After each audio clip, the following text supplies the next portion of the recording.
Hello, my friends. Welcome back to another episode of Danganronpa. This time with the game audio. Isn't that great? God, I'm such a good YouTuber. I remembered to add the gameplay audio. Anyway, that makes me pretty happy. Why are we all gathered around here, fellas? I didn't want to believe the announcement when I heard it. How could this happen? Oh, that's right. Someone died. Rip. But hey, I got the gameplay audio on, so I'm in a pretty good mood. Can't bring me down. Uh, when the announcement came, I felt that something sinister was due to occur. It seems like my senses were unfortunately correct. For now, let us wish that she may find peace. So yeah, the ultimate sniper, Kyoka Maki, has unfortunately been found dead right when we were getting to start to know her a little bit more, which is very tragic. I really want to learn more about her, man. She seemed cool. I did not expect her to die this early. I honestly thought, like, I don't know, I honestly thought her being a sniper would play, I don't know, more of a role, I guess. It just never, just never happened, though. So it was a very surprising first death. So the body discovery announcement just played. Everyone's here like, whoa! I must be having a bad dream. Can somebody wake me up, guys? Anyone? I have no clue who cooked on this. Right now, my prediction is Tsurugi here. I don't know why. I just get that vibe from him. I can't believe it. How could I let something like this happen? I don't deserve to be a police officer. Well, dude, your job is to respond to crimes, not stop them before they happen. Like, I mean, there's no way you could have known someone was going to play a murder unless it was you. Just saying. Yeah, but I think it's him. I think his leadership role puts him in a state where, he's going to die pretty early on. And his ahogi, his protagonist hair. I think it's a trick. It's some trickery going on. Do I gotta talk to everyone? I guess I gotta talk to everyone. Ah! Somebody's murdered? For real? Might as well see what they all have to say. Why did this happen? I can't understand it. Weren't we all good friends? I mean, for people who only knew each other for like 3 days, yeah, we were pretty good. Wah, Papa! Okay. So he's not gonna be much help. Kyoka. That was the victim's name. Good job, Makiko. Here's a sticker. It's not a surprise party. No, this is not. What gave it away? The dead body? Blech. Yuck. Sorry, I don't like him. I don't care what he feels. Okay, Akane. What's your take on the situation? Akane's our BFF in this game, by the way. In case you missed the last episode, it was revealed that Akane is going to be our best friend forever unless she dies this chapter. Kyoka, just why? You didn't deserve this. But I don't think it's Akane. I think Akane is going to be one of those characters that like lasts to like chapter 4 or 5, maybe even 6, and then she's gonna I don't know, die in some tragedy or have some plot twist involved with her or something like that. Who knows? I don't think she's gonna die this early. That's why I'm leaning towards Tsurugi. I really do think they're like building Tsurugi up to be an important character, but he's not. Right? I think, or he's not as important as he seems anyway. I don't know. That's what I'm getting. That's the vibe I'm getting. I don't get that same vibe from Akane. I think Akane is going to be legitimately important throughout the whole story. Okay, talk to everyone, right? Didn't I? Oh, did I not? I don't think I talked to you yet. Kyoka, what made you like this? Damn it! Probably the fucking rope around her neck, if I had to guess. Well, okay, well, I definitely talked to everyone this time.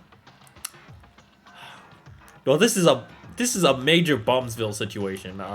Kind of breaking down the mood. I think I'm just gonna leave. I thought it was actually just gonna let me go for a minute. Do I have to go in? The dreadful scene was still visible inside the girls' restroom. Yuki, it's dangerous to go in. Why did my exclamation mark go through the sprite like that? But he's right. I heard this from Akuma the other day while walking in the hallway. The machine guns will roast us into ashes if we try to enter the restroom with the opposite sex. But Kyoka's in there, and we can't even check on her. Yuki, calm yourself. Let the girls get to her. No, please don't. I ask you all refrain from doing anything that may disrupt the crime scene. Sarugi, I don't think you have to act like a policeman here. A friend of ours died, and you're just acting like it's another day on your job. I apologize. I'm also reflecting on my own inability that caused this tragedy. I don't deserve to stand here with you. But still, I ask for your cooperation. We have to investigate the situation and find the truth. The truth? What do you mean by that? The person who killed her, dumbass. Why do you think Kyoka died? Or tell me, were you thinking she just killed herself because of that rope around her neck? Then Kyoka was really murdered? Bingo! That would be correct. Kyoka Maki was murdered. Monokuma, you son of a bitch! He's better than you, dude. Wait a second, isn't it still possible for her to have killed herself? We haven't even started the investigation yet. Suicide? Nonsense! I can say this for sure. Kyoko was murdered by another person! And the perpetrator of this crime is, of course, one of you guys! It's always one of us. Why is it always one of us? Why can't it be someone else? That can't be true. One of us is the culprit? Certainly, that someone must have wanted to get out so badly after seeing my motive video yesterday. Not that I will blame anyone for it. After all, it's just natural human tendency. You can't really call that wrong, can you? I'd say it's pretty wrong. Nothing is wrong about a murder? Do you know what that homicide is the worst possible crime that a person can commit? Silly girl, that type of reasoning only works outside. You live in a different world, one that consists entirely of this school. In other words, the only law that exists here is the school regulations. There's really a murderer among us? Oh, I don't have my Among Us soundboard ready. I'm sorry. I'll try and make the noise myself. The do. That was my best impression. Who is it? Who's the killer? Me! You damn criminal, stop this bullshit now! Eek, you're scaring me! A friendly reminder that bear hunting is illegal here. Anyway, don't be so mad. Relax. I'm here to help, not harm. Help. You see, boys, weren't you having trouble because you can't enter the girls' restroom? But that will prevent a fair investigation from happening. So for this case, the restroom sensor will be disabled until the end of the class trial. You mean I can go in the girls' restroom? Yes! Yuki just gets, like, overly excited about it, and everyone's like... Everyone gives him, like, the side eye. Monica was like, okay, maybe not Yuki. Of course, this doesn't mean you can do whatever you want. As the headmaster, I promote healthy relationships between boys and girls.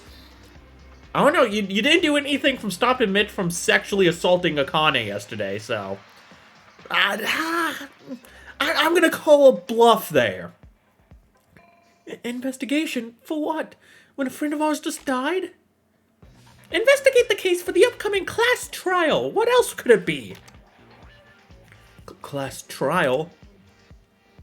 That's right, didn't I tell you? In order to graduate, you have to win the class trial after murdering someone. He did tell us this. How will the Blackened deceive the others while hiding their own identity? How will the remaining spotless find the Blackened? Ah, the thrills!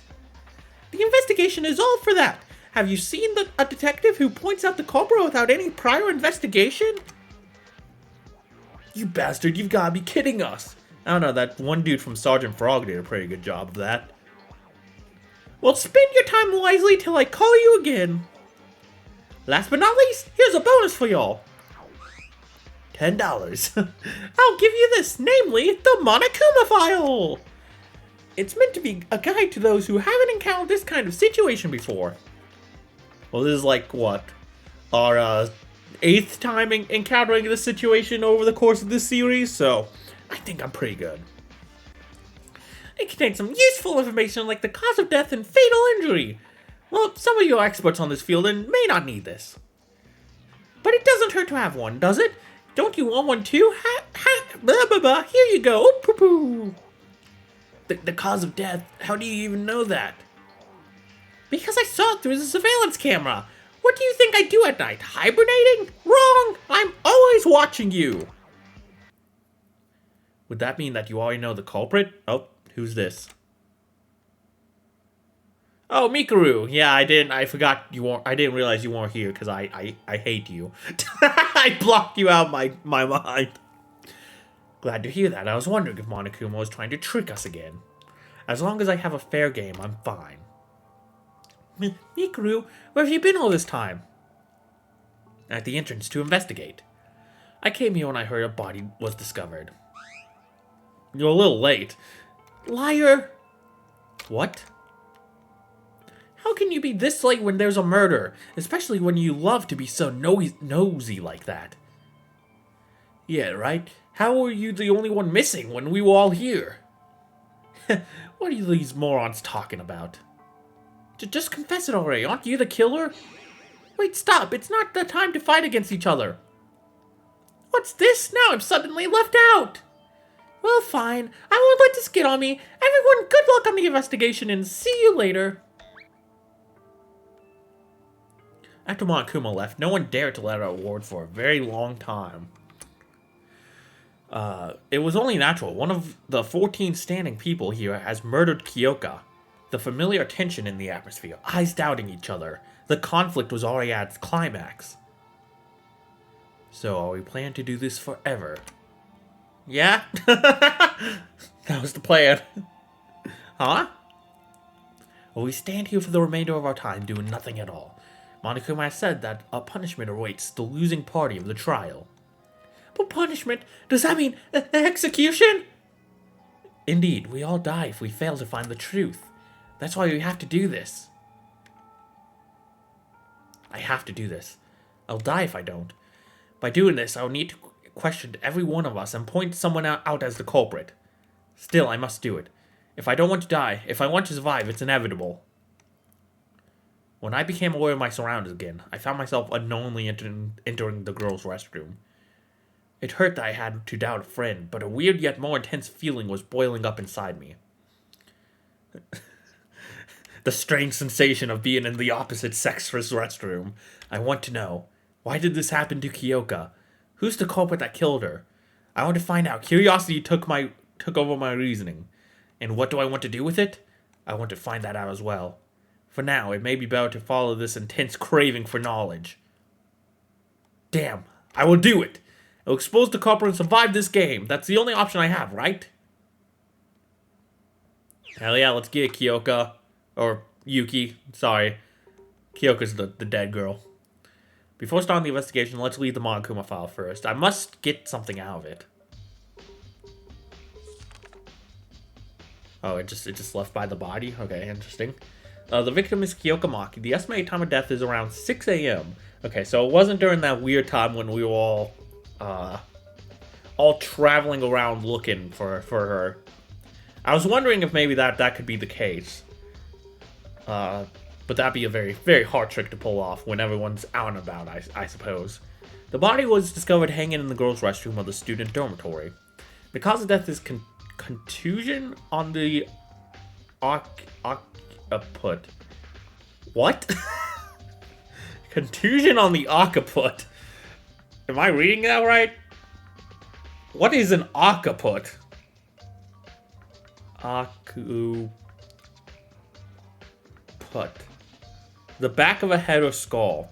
Okay, hey, I learned a new word. Occiput. It's occiput. Okay. Contusion. Contusion? I should know these words. Okay, contusion's just a bruise.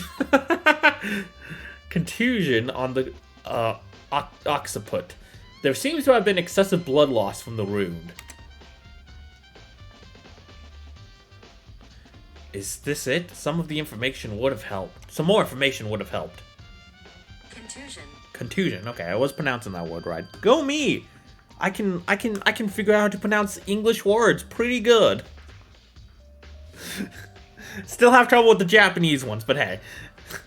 Progress. Some more information would have helped. Well, guess I'll have to start from here. Let's check anything that looks suspicious, and it might be a good idea to talk with other people so we can share our knowledge. I will find the truth. Yes, I will. Alright, I believe in you, dude. The investigation has begun. You have to collect truth bullets that will be used as evidence in the class trial. Go everywhere you can reach and look closely at suspicious objects to collect truth bullets. The class trial will begin once you collect all of them. Investigate thoroughly. Oh, here's a handy tip. When you press shift, a mark will appear on top of things where you can find evidence from. This is entirely separate from the usual blue exclamation mark. Use it wisely. You can check on truth bullets that you have obtained in your e-handbook. Okay, sweet. Okay, so we got number 1. What's this yellow paint here? There's something on the wall. It looks like fucking, like, slime. Like, like you get from a jar in, like, a dollar Walmart toy or whatever. A viscous liquid with a dark yellow color is splattered on the wall. It felt more slippery than I thought when I gently touched it. It's oddly disturbing. Maybe I should taste it. Listen, I know this is the girls' restroom, but you still should not taste things you find on the wall randomly. I tried smelling the liquid on my finger. You shouldn't put it on your finger either. Honestly, that's a bad idea. Just don't touch mysterious bathroom formations. Yuck, it stinks. What's this smell? It's somehow familiar. Have you smelt that liquid? Yeah, do you know what this is? Well, I cannot say for certain, but I believe the odor is closest to that of rubber. Rubber, yeah, that sounds pretty accurate. But it's not just rubber, it smells terrible. Like an ugly mixture of rubber and oil. I mean, rubber by itself smells pretty bad too. Like, just straight up rubber. Ugh. It's on the floor. Like, have you ever smelled rubber glue? Not fun.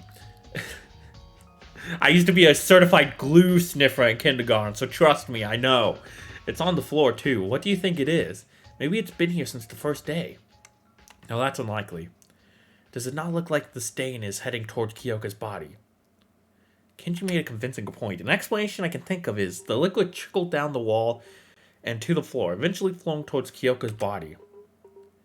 I think there's an important piece of evidence related to the case too, but I still don't have enough clues yet. Okay, we'll just add that to the good old truth bullets. Nothing else really seems suspicious. So yeah, I guess all besides the body, obviously. No, that body's always been there. Yeah, so I guess besides the body, I just gotta talk to everyone. Blech, okay, our friend Teruya here is not doing very good, which I don't blame him, man. Teruya, are you okay? Seeing a dead body must not be the most...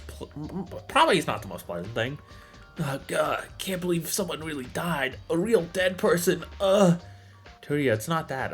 It's not that I don't feel sad like you, but if we don't do this, we're gonna be killed. I can't do it. How am I supposed to investigate while I'm feeling like this? With someone who might be a murderer. Listen, I won't force you to do anything you don't like, but if you keep being negative like that, we might lose an opportunity to uncover the truth, and that would mean game over for us. If that's what you want, keep standing there like that. Fucking idiot. Fucking loser piece of shit. What are you gonna do, pussy boy? Join us? Sorry, I don't want to be mean, I'm just fucking around. Kyoka, damn it. We were alright last night. We had fun together. I almost died, but it was a good time. It's only a few hours since we last talked with her.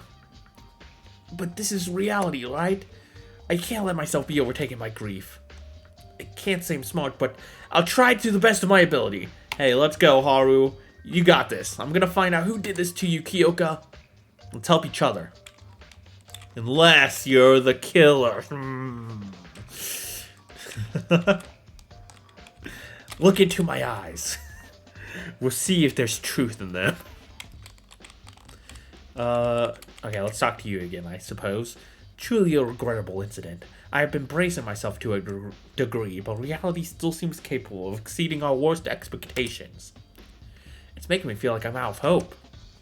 But we must find the culprit, both for Kyoka and our own good. I agree, we should investigate to the extent of our capabilities and combine our knowledge. Additionally, there are still several of us who are in a panic and need some time before joining us to investigate. If possible, I want you to comfort them and help them regain their composure. I feel like that's more of a priest's job, but hey. Whatever, sure. The lucky student will do it. I think I'm one of those several people too, but okay, I'll try. So I gotta take a sip from my giant-ass water bottle. Gotta stay hydrated to stay in top focus for this trial. Okay. Mikako, glad you could join us. Have you noticed anything? Will you say anything to me, buddy? Mikako, why are you staring out like that?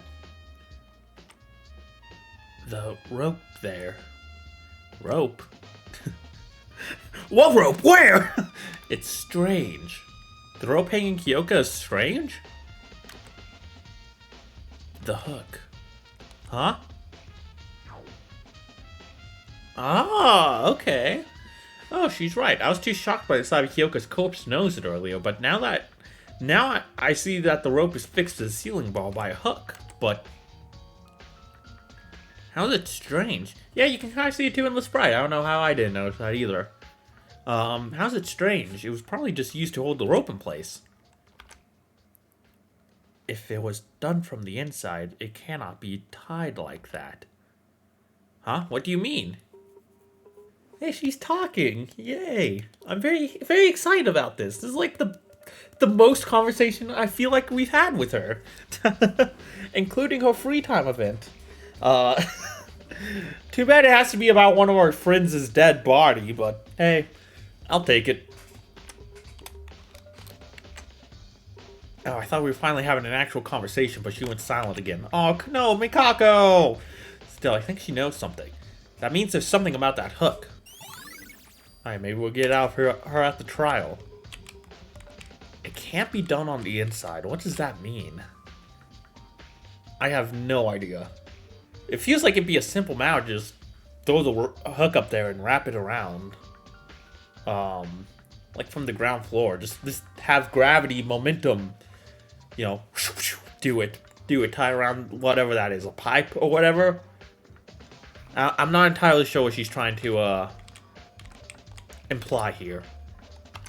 Oh, there's a small bloodstain right from Kyoka's body. A bloodstain, does that mean the hanging has nothing to do with the case? I'm sure hanging itself won't make you bleed. Oh yeah, I didn't even think of that. Yeah, there had to be she probably was attacked before getting hanged. But there wasn't any notable bloodstains on her. All that was found was a thick clot smeared on the hair near the bruise. I suppose the culprit wiped the blood on the body.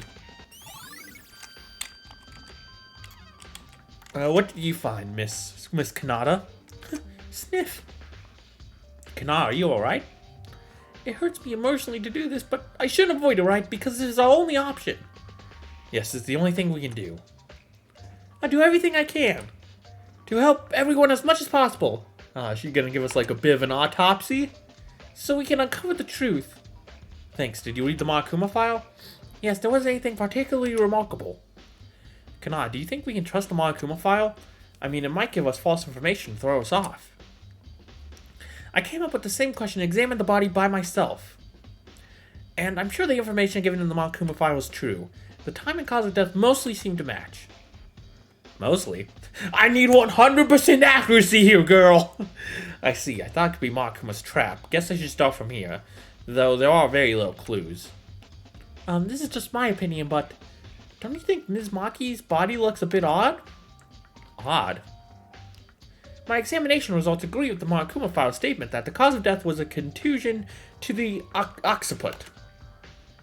Can someone just use like regular English words? Doctors here in their fancy jargon. Just say she was hit in the head. That would mean Miss Maki's fatal injury was on the back of her head. Then why is she hanged? Oh yeah, I don't see a reason for the culprit to hang her, unless they were planning to choke her to death. I was puzzled also and proceeded to check Miss Maki's neck. The rope wasn't even tight. Maybe they could have just been doing it to throw us off. Possibly, I guess, but that's too easy. There has to be more to it, obviously. Like, what the fuck would the rubber do? When a person is hanging, there should be a clear mark, or in worst cases, blue discoloration on the skin that was in contact with the rope. But there's barely a mark on her neck, and I can't understand the cause. Judging from the state of the body, I would rather say the rope was simply wrapped around her neck than hanged her. So Kyoko is not hanged. We know the actual cause of death is a contusion. The rope has nothing to do with it, then why? Oh my god, hold on, I'm about to sneeze. Hold on. No, actually, I think I'm good. Never mind. It disappeared. I think this will be important. Thank you, Kanata. My pleasure. My medical knowledge is far from perfect, but I'm glad it can help you. If only I was skilled enough to bring the dead back to life, Miss Monkey wouldn't have gone through all this. Well, I mean, she would have still been killed. She just wouldn't have died from it. She would have still felt the pain, I guess. No one can ever bring a dead person back to life, so don't blame yourself, Kanata. Okay, thank you, Mr. Maeda. I'll continue the autopsy in case I missed anything. And I feel so bad for Miss Maki when I leave her alone, so just don't push yourself too hard. Oh, Kanata. Alright, guess all that's left to do is examine the body itself then.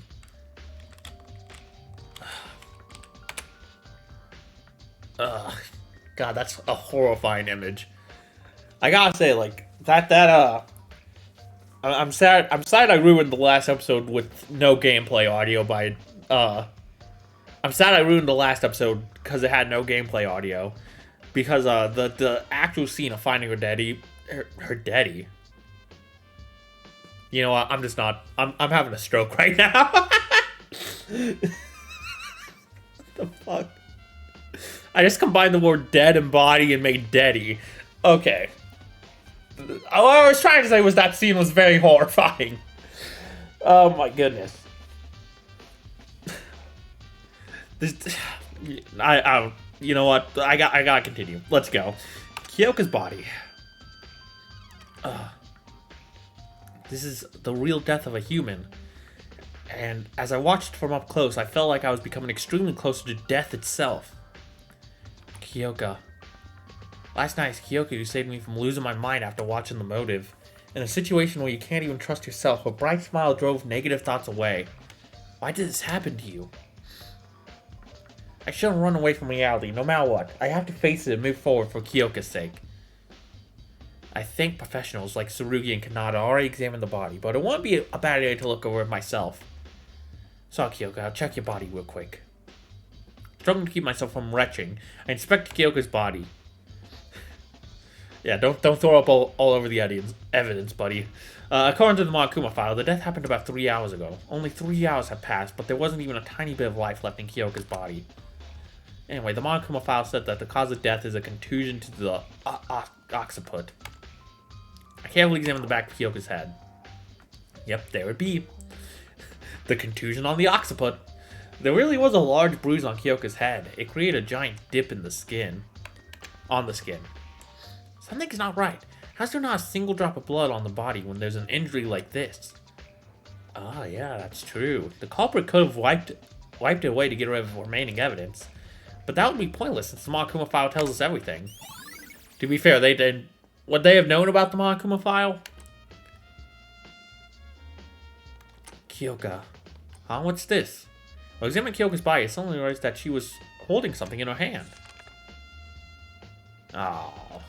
This looks like a piece of paper. With some effort, I pulled out a scrap of paper that seemed to have ripped out of a notepad from Kyoka's stiffening clutch. A notepad? I wonder if it's from the ones Monokuma put in each room. There's something written on the paper. To the laundry room at 6. The any cam be waiting. This would be a fairly important piece of evidence. 6 o'clock is precisely Kyoka's time of death. The killer must have called Kyoko with this. God, I can't get over how, like, this is, like, incredibly a horrifying image. Like, more so than, like, some of the other Fangans we played. I don't know what it is about this particular, like, maybe it's because Kyoko was just so lively the whole game. And I don't know, just something about this particular image compared to like a lot of the other deaths we've seen so far, it's getting to me, man. I don't want to look at it anymore.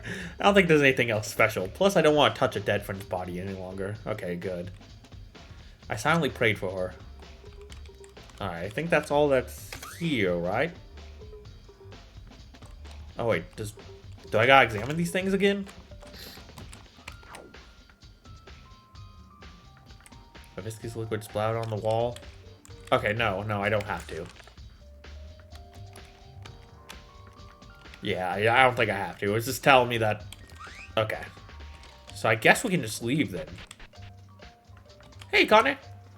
Yuki, what are we supposed to do? Someone actually died! The situation might seem hopeless, but we have to try. If we don't, we're going to die too. We're gonna die? Monokuma told us. In the class trial, if we fail to uncover the truth, we're going to be executed. We can't let that happen. That's what I'm saying, bestie! What I'm saying is, it's hard to face what happened to Kyoka. But for her sake, we need to figure out the truth. Okay, I'll do it for Kyoka. I'm not much of an intellect, but I'll do everything I can. And when I find out the truth, I won't ever forget the person who murdered Kyoka. She seems to feel a bit better. That's good. I guess I should cheer everyone else up like Priest Man asked me to do. Damn it, why do I have to do this? Kazuna?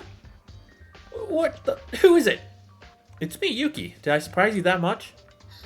Yuki. Who are you again? It wasn't you, right? You're not the killer. Of course not. I would never kill someone. Yeah, it's easy for anyone to say that. Kazuna. Whatever this class trial is, I don't care. I just want to get out of this fucking place. Kazuna, try and calm down. Just leave me alone. I don't want to talk with someone who might be a murderer. It seems like Kyoka's death caused her to completely lose her trust in others. Yeah, she took the motive video pretty hard too, if I remember correctly. She seems very distrusting. Very distrusting individual. And this one's just a bitch, so... What are you looking at, useless? Mikuru, when the murder happened, what made you come late? Why should I tell you? Besides, I told you not to talk to me. I was investigating in the entrance hall. There was something of particular interest. Was it more important than a friend's death? Friend? Since when were you guys and I friends? Well, I admit an actual murder happening was beyond my expectation. But should I be shocked by every single incident that occurs here? Yeah, that's what a normal person would do, and not a psychopath. Hey, friend or not, I don't think that's how we should react to a person's death. So what? I was born like this. Alright, Lady Gaga. That's why I'm different from the rest of you. Why don't you quit wasting time and go investigate? The class trial is a piece of cake for me, but I'm not gonna offer any help. Are you saying you already cracked the case? Absolutely. Are you playing me for a fool? This whole murder case is a joke. Not because you're the culprit. Now look at who's treating an innocent person like a criminal just because I was late. Suspecting your friend to be a murderer. Is that the mutual trust you guys were so busy talking about? But I don't know the culprit yet, and you look the most suspicious right now because of that extra time you took. Suppose I am the culprit. Can you give me a reason why I would commit murder? The motive video? Do you think I'm foolish enough to be swayed by some dumb video? Yeah, maybe. Give a proper explanation. There's no evidence to back up your claim. Are you an idiot? Sure, there's no evidence nor any witnesses, but even if I was late for another reason, then nothing would change from the truth. This is like... I don't know why this thought just came to my mind. This is like watching a Ben Shapiro debate.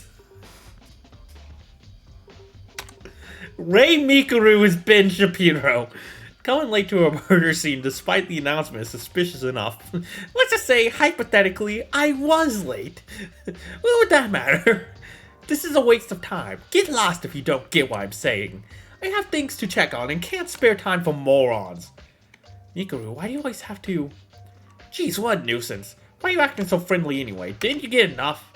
If you still want more, go see that brawly lawyer. He'll prove my innocence. Okay. Don't know why you think that, but sure, I guess I'll talk to him. Right, Mikuru, I can't understand her. Disregarding everyone else for incompetence. Not even caring the slightest bit about murder. I'll have to admit her reasoning and research skills are exceptional. Becoming a top university professor at her age certainly isn't an easy thing to do. But did she have to be so hostile and antagonistic all the time? Well, this is not the time to think about that. The class trial will begin soon. I need to dig up more details about the culprit. The brawny lawyer, Mikuru mentioned. That must be Kakeru. She said he'll prove her innocence. I should go talk to him. Alright then. Is he around here somewhere? There's Tsurugi. Also, I guess useless is just her nickname for me now, which is just great. Couldn't even come up with like a good nickname. just a flat insult. Like you could have called me like I'm trying to come up with a good pun that combines Yuki and useless. Cause useless, Yuki, useless. I can't think of one. Never mind. I was just saying, like, if you were that smart, you could have come up with one. Listen, I don't claim to be as smart as you, Mikuru. But you claim to be a genius. I feel like you could come up with a good pun. A good punny nickname that would devastate me. Instead of just saying useless all the time. Hey Yuki, how's your investigation going? Well, can't say for sure. Would you come over, look over here? Look, what? The door? Don't you see that? Yeah, I see that it's your room. This is a key piece of evidence. Your room is a key piece of evidence? Yeah, because this is where I dragged the body. Not the room. Look at the nameplate. I don't know what you're trying to say, Tsurugi. I see that's your room, but... No, this is not my room. Oh, the nameplates got switched, right. Wasn't one of the name... Cause he broke them. I figured something like that would happen, honestly. Wasn't Kyoka the other one that got broken? Or am I wrong about that? Did they say whose nameplates got broken, actually, now that I'm thinking about it? Maybe they did. But I wonder if that note was maybe meant for someone else, then. And because the nameplates were switched, Kyoka ended up dying for nothing, I guess. She wasn't supposed to be the target. That would be a very devastating twist to this case. Well, I mean, let's be real. By the culprit's point of view, like, if they were gonna kill someone, they would have had to be willing to kill everyone else anyway. So I guess it didn't make that much of a difference, but still. What do you mean by that? Still, there was a chance that she could have lived with us. I don't know. I don't exactly know what happened and how the nameplates were switched. They're switched? Yeah, so Kyoka's, and she happens to be the victim of this case. Okay, yeah, so I was right. So I'm guessing the note was originally meant for Tsurugi then, which is probably going to be a pretty important clue. Damn it, does that mean he's innocent? I guess that means my guess is wrong then. So I still have no idea who it could be. But fuck. Because obviously the person who wrote the note has to be the culprit, right? Or at least that's what you think. I guess it could be a trap, but... Yeah, so Kyoka's, and she happens to be the victim of this case. Come over here. This is my actual room. That's... Next to the door that Tsurugi pointed out as his room was the plate that read Kyoka Maki. I noticed it when I was going around to call you guys in the morning. I wasn't aware of the murder back then, so I assumed I could manage it later. But looking back now, I think this tells me the overall flow of events. You can see what happened from just this? Well, roughly combined with evidence gathered from other places. I have some experience in this field after all. Alright, he is the ultimate police officer. He encountered actual murder cases before. He would certainly know what to do in this sort of situation. Okay, so are you gonna tell me the timeline, or just keep that to yourself for now? Fair enough, save it for the trial. Yuki, besides that, I need to know something. Do you know who switched nameplates around? Even if you say so. Ah! I remember from last night. Yeah, it was Haru. Were you scared? Scared? You're such a coward, begging for your life immediately at the spot. What an amusing sight. Bah, so funny. Well then, Though not on purpose, you still broke the nameplates. Should I call this a punishment? Anyway, put these nameplates back on. I'll really punish you if you don't, and keep in mind you won't be exempted from a second offense, accident or not. Now pick up the broken pieces so you don't get caught. Ooh, poo poo. I think I know who it was. Really? But even if you did, why? Make sure to hold on tight to that information. This nameplate is most likely related to the root cause of Kyoka's death. Oh, that means... I don't think Haru killed Kyoka, but... that means he did unintentionally get her killed. Oh, I feel kind of bad for the dude. I think he just made a simple mistake. Tsurugi, are you okay with me not telling you who switched nameplates? I don't mind it, but there's no need if you know who it was. We'll talk more in the class trial. If it bugs you so much, you could try talking with that person right now. The person switched nameplates. It must be him. Let's go ask. Yeah, he definitely just made a little fucky-wucky, honestly. Okay, no one else around here.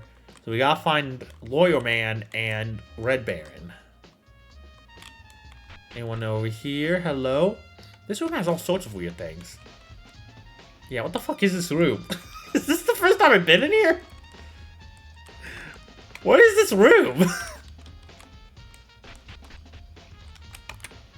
Storage. Oh, okay. Fair enough. Oh, hold on. I guess I should have seen if there was anything to click on in there. Okay, nothing. It has all sorts of weird things, but nothing worth examining. I want to do it, but gotta talk to everyone. Damn, this isn't ordinary business that's going on. That goddamn Monokuma, a person died and we aren't allowed any time to give our condolences? Monokuma can really be cruel at times. Yuki, have you got any ideas about the culprit? No, not yet. Well, if it's not Tsurugi, I hope it's you. Me neither. God, I hope we're not doomed yet. Alright, anyone in the diner? Akane, right? Nope, Akane's the maid. And a character from another game with a very similar talent. Wait, what's over here? The kitchen? I don't think we've been in the kitchen yet. Anything in the kitchen to examine? Nope. Lots of delicious food, though.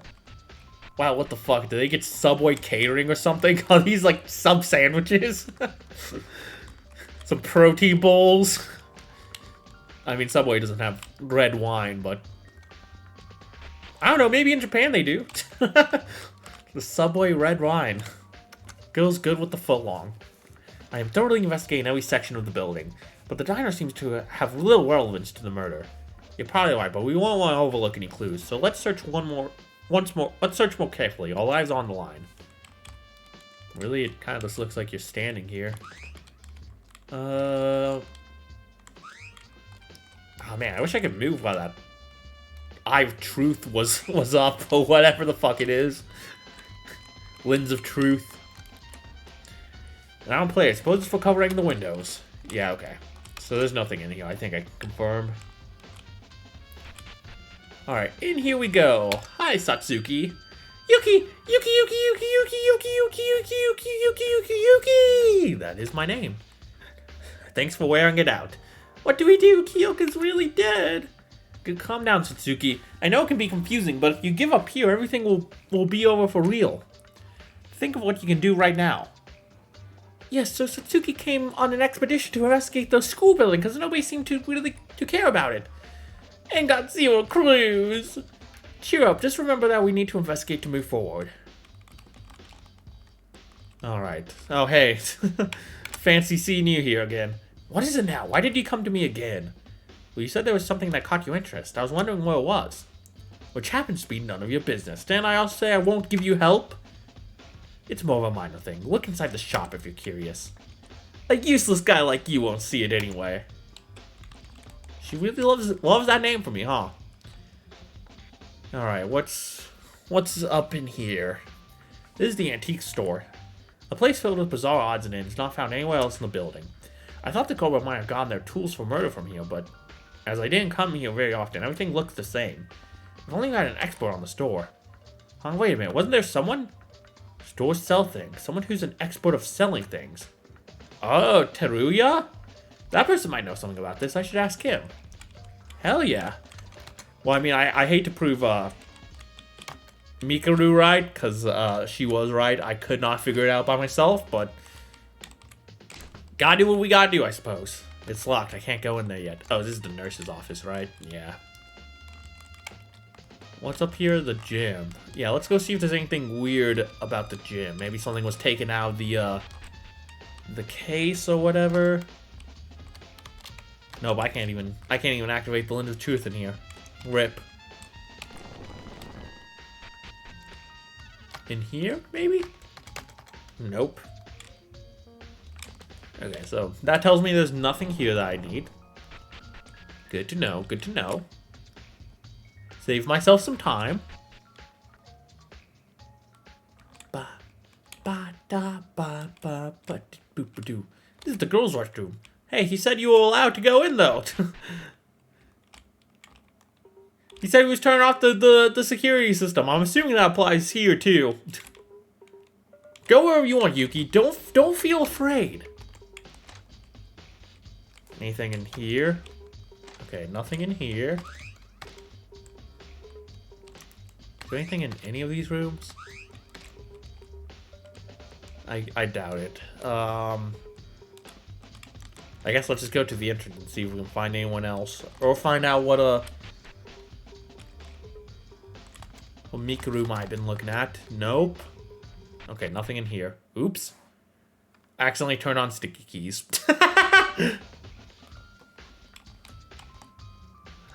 Okay. Where's the people I'm looking for?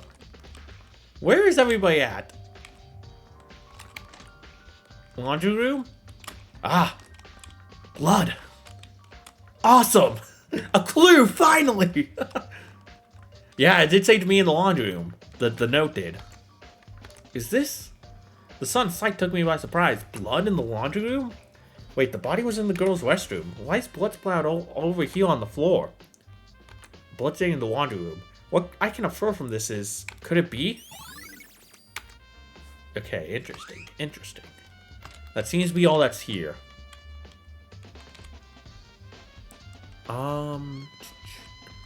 I guess if they're not out here anywhere, they're probably in their rooms. Okay, never mind then. Haru is not in his room. Is Kakeru in his? Nope. Where is everyone? Where's my buddies at? My good friends. I just want to interrogate them a little bit. Are they in the boys' restroom or are they taking a piss? Guys? Okay, well first let's talk to Teruya. Yuki, what should I do? What should... Snap out of it, Teruya. We need to uncover the truth. But how can I walk around like nothing's happening? When someone's dead for real? Nobody thinks that nothing's happened. We're only putting our feelings aside for something more important. We need to get over that despair. Even if you say so, my specialty is appraising and selling things. Not this kind of job. It's one of those fields where I screw up a bunch at. No, there's something that you can do. That's why I came to you in the first place. Something I can do? Yeah, buddy, come with me! Teruya, didn't you visit the antique store pretty often? The antique store? 'Tis true, I took quite an interest in that place. It has a ton of items of considerable worth. I feel like him and Akane will get along well, since she's interested in all sorts of antiques and, well, he's a merchant, so. Speaking of that, I think the room looked a bit different this morning from what it used to look before. Really? Are you sure? I think so. I checked the place when we were looking for Kyoka and Mikaru. The layout of the room was slightly off from normal. You memorized the whole layout of the room? What do you mean the whole layout? It's common sense that product needs to be in perfect layout to convey its full value to the customers. That's true, that's true.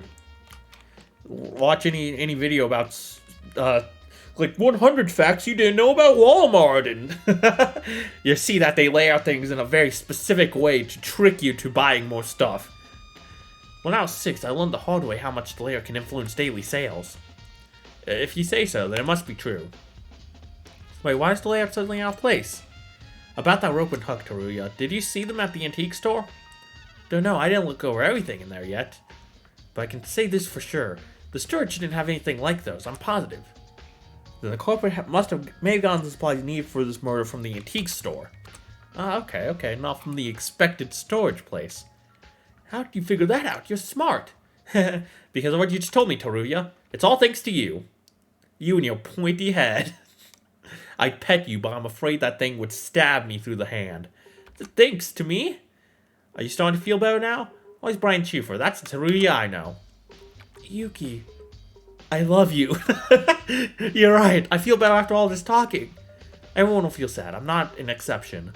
But there's moments in life where we must do things that we don't want to, right? Let's find the culprit of Moro Kyoko. We'll figure out the truth. Yeah, of course we will. We can get there. Let's do this. Hell yeah, buddy. I think I was able to cheer Teruya up a bit. That's a relief. Anyway, if what Teruya said is true, the culprit should be someone who went to the antique store after yesterday. Is there any way to figure that out, though? Okay, interesting. Okay, so we got our thingy McBobs from Teruya, our truth bullets from Teruya. We still need to find the lawyer man and Haru. We can't go in here yet, can we? Yeah, no, I didn't think so. I guess they could possibly be in a classroom. So might as well check it out. Nope, nothing here. Anything in here? I'm going on a wild goose chase, aren't I? Glad my lair is still here. No one has messed with it.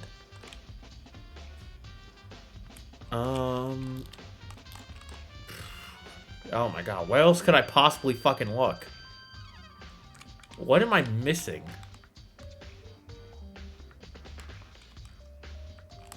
They weren't in the gym. They weren't in any bathrooms. They weren't here. Right? Okay, nope. I have no clue. I am genuinely lost right now. No one in here. This is a giant gate stood firmly in place as if it were guarding a repository of top secret military documents. I don't think we can break open a door like this. I don't know, try it, man. You'll never know unless you try. What am I missing? Did I look carefully enough in the diner? Or the kitchen? Several luxurious palatable dishes. Palatable dishes, there we go. That's how you say that word. Are laid out in a manner that resembles a buffet. The smell alone is already irresistible. I hope it's safe to eat.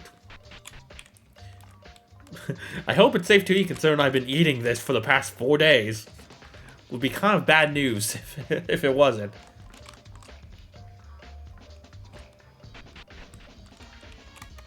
Nothing in here. I am so confused. Where else could they be? I already talked to you. I already chewed you up. I guess I'll chew you up again though, Akane. My BFF, my bestest friend forever, who would never betray me and kill someone. Oh my god. Fucking really. They're in here. The garbage dump. Okay. Well, one of them's in here anyway. Ooh, more bloodied items. Perfect. I'm guessing that's a murder weapon. This is... Yuki, that's a hammer. There's blood on it. Blood? Then could it be the... Yeah, it's most likely the murder weapon. The hammer was about 30 centimeters long, and the metal part was really hard. Kyoko was hit by this hideous thing? It must have been scary and painful. And we got some golden ball here. There's a crumpled spew of... in the corner of the garbage dump. What is this? Having lost its spherical shape, the strange object was leaking a dark yellow liquid with an awful smell. Oh, is that the rubber? Yuck, the smell. This must be rubber, right? When I certainly touched the oozing liquid, I felt a slimy and thick stickiness. A rubble ball. Maybe this is related to the case.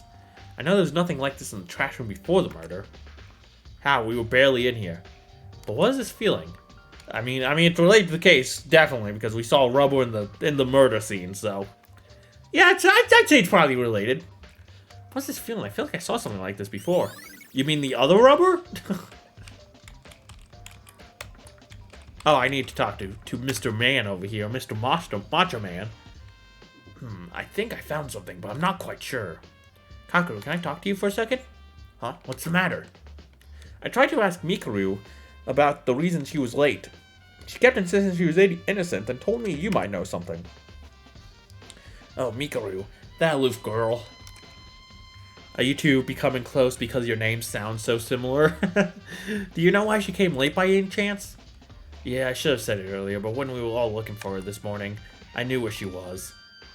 It's just that I couldn't find the right time to tell everyone. Oh yeah, because I forgot he's a shy boy. Really? How did you know? I woke up at 6 in the morning, so I decided to head to the restroom. Oh, that's suspicious. And that's when I saw Mikaru.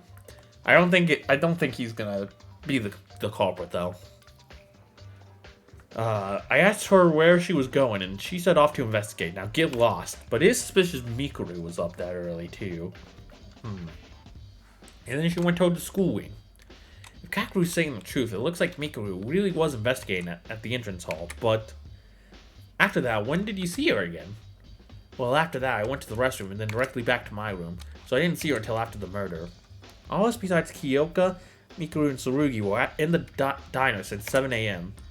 Mikaru said she was in the entrance hall up until the announcement. None of us can really prove that, right? That's true, but I don't think Mikaru is the culprit, because you see, I met her at 6 o'clock. According to the Monokuma file, Kyoka's time of death is also around 6 a.m. That is true. That does give her an alibi. You're right. If Mikaru went to the school building at 6, she wouldn't have had enough time to come back here, kill Kyoka, hang her and all. I wasn't in the hallway for long, but it was silent out there, and it didn't look like Mikaru was going to head back my way. Okay, so I guess that means we can take him off the culprit list too. So I think so far we can take us obviously off the culprit list. Tsurugi, Mikaru, and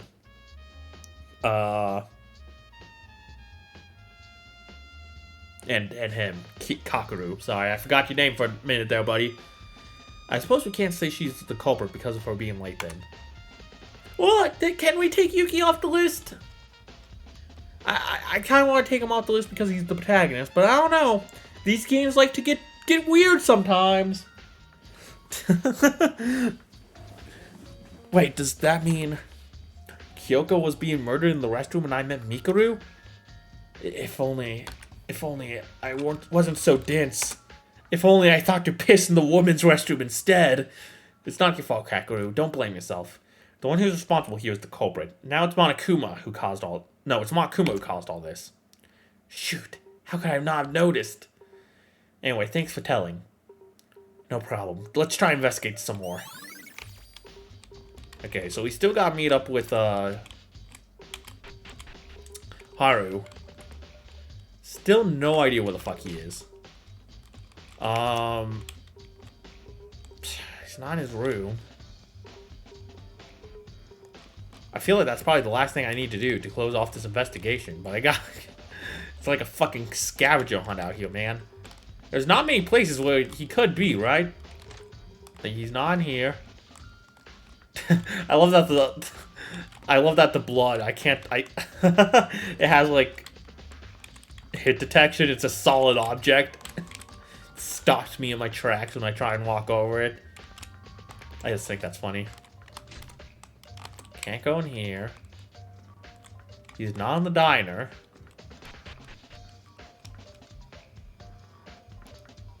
Where the fuck is this man? Where the fuck is this boy? He knows I'm looking for him. He's hiding. I can sense it. Is there a chance he's in here? Can I even go in here yet? Yeah, I didn't think so. Did not think so. I checked the AV room like 100 times.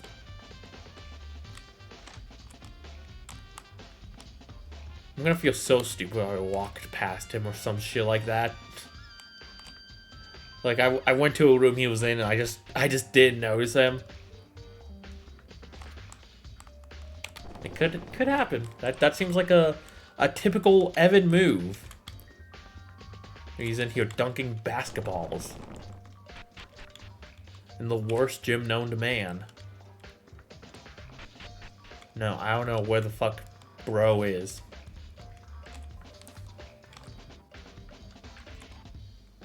He's not here.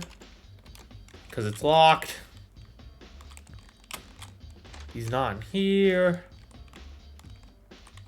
Maybe I'll play some slots though to pass the time. I wonder if the rope and hook was here before. When I came here the first time with Akane.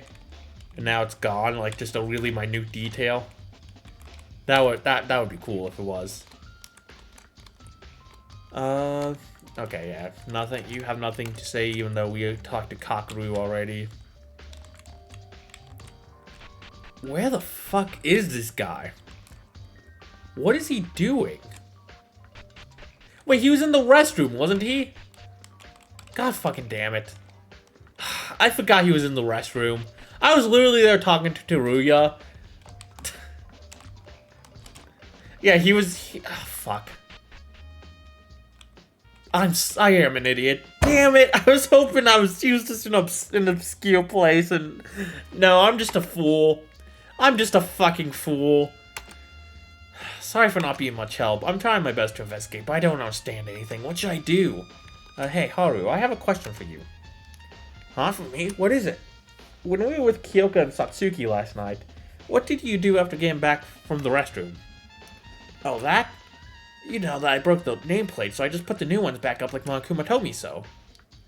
You guys were gone by then. It was a bit lonely doing it all by myself, you know. Is that all?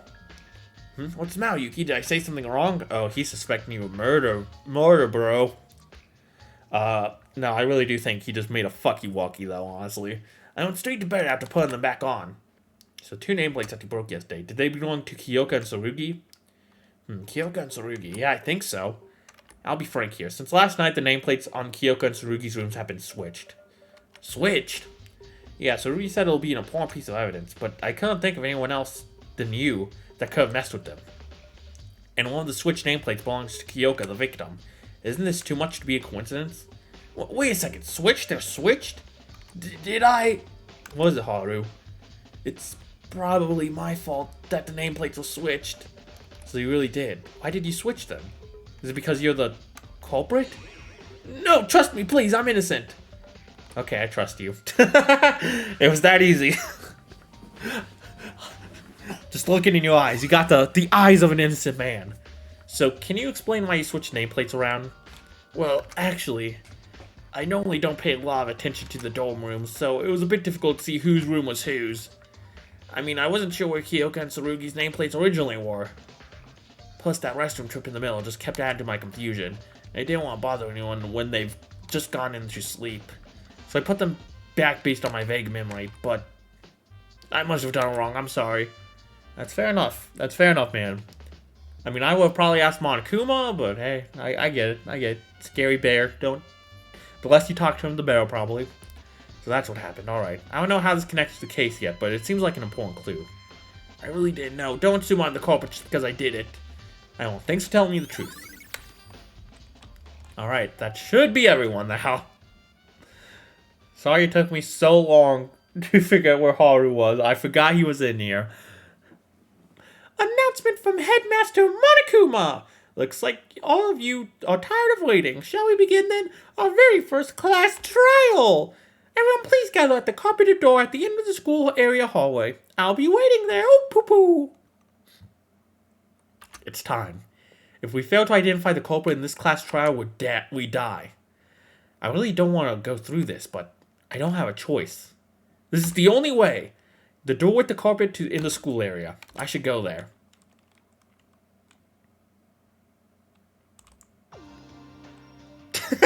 Why are they playing this music? The happy friendship time music. Yeah! Class trial! Woo! This must be the place Makuma told us to come. The courtroom. Oh, ominous. Ooh, this place looks nice. Ah, Yuki, you're here. I was about to get worried. Were you trying to run away from your crime?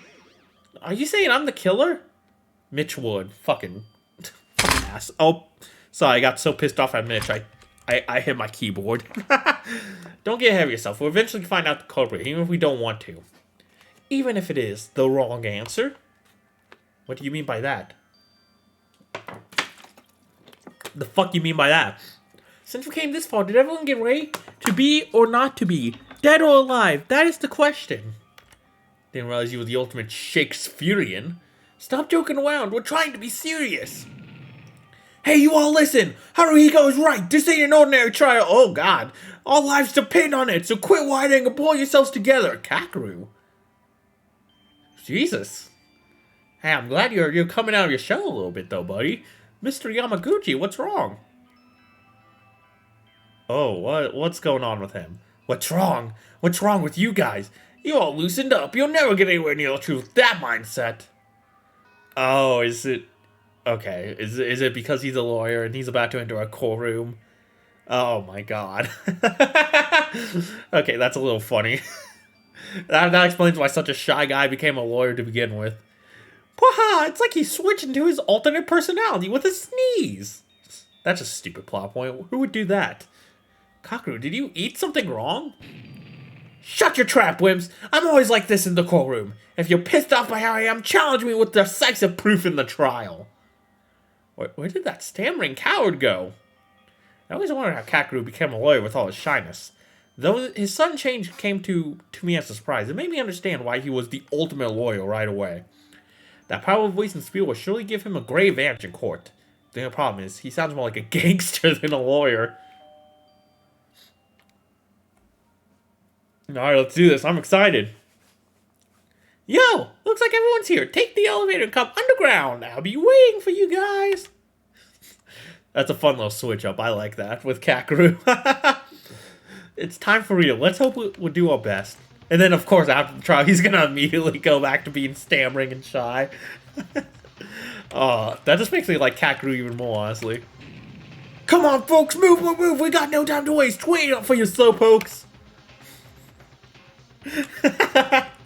Oh my god, I love him. Let's go. To harm another human being means to defy heavenly law. Whoever committed the act must be ready to answer for their sin. I wonder how and why Monokuma was making us do this. So I suppose we have more poor matters to handle.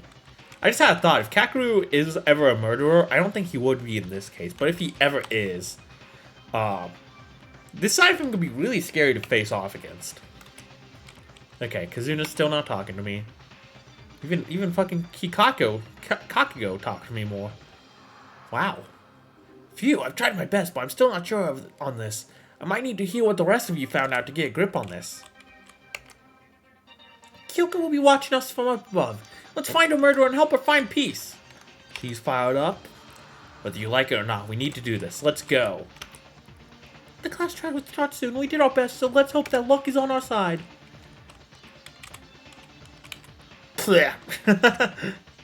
Well, useless. Ready to uncover the truth? Like I said multiple times, I have no intention to help you out. Have fun struggling. Oh, I'm not going to be struggling. I'm going to rock this class trial, punk. Don't get me wrong. I know this ain't the right time, but wasn't that one mad personality switch? I almost fell on my knees when I saw that. Dead or alive, let's find out... What? Dead or alive, let's find out live. What? Satsuki, are you okay? Damn, it's really gone to this. Can we even make it back here alive? I hope all of us but you can. Alright, well... I guess let's go. I still have no idea who the actual culprit could be. I guess yeah, we let's try and figure that out. Make predictions before we head down there. I don't think it's gonna be Mikako. I think she's gonna be important later on. Same with Akane. Tsurugi. I don't think it's gonna be Haru. I think him being the culprit's more of a red herring. Um, I don't think it's gonna be cheerleader girl. She seems like she's definitely gonna have some character development soon because of her distrusting nature. You know, like they want to make a Kakeru after this, not immediately after this anyway. Fucking Christ, I have no idea. I don't know who it could be based on the evidence. I'm trying to reason based on like importance in the story and whatnot. I don't know, man. I don't know.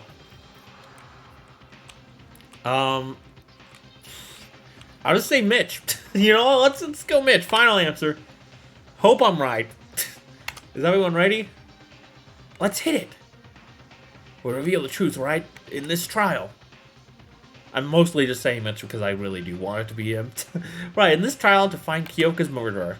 And the culprit is. To find who Kyoka's murderer and culprit is. Oh, hello everyone. One of us. One of us is a murderer. I don't want to believe it, but thinking here won't change anything. Like Akane said, I'll hit it first and leave the thoughts for later.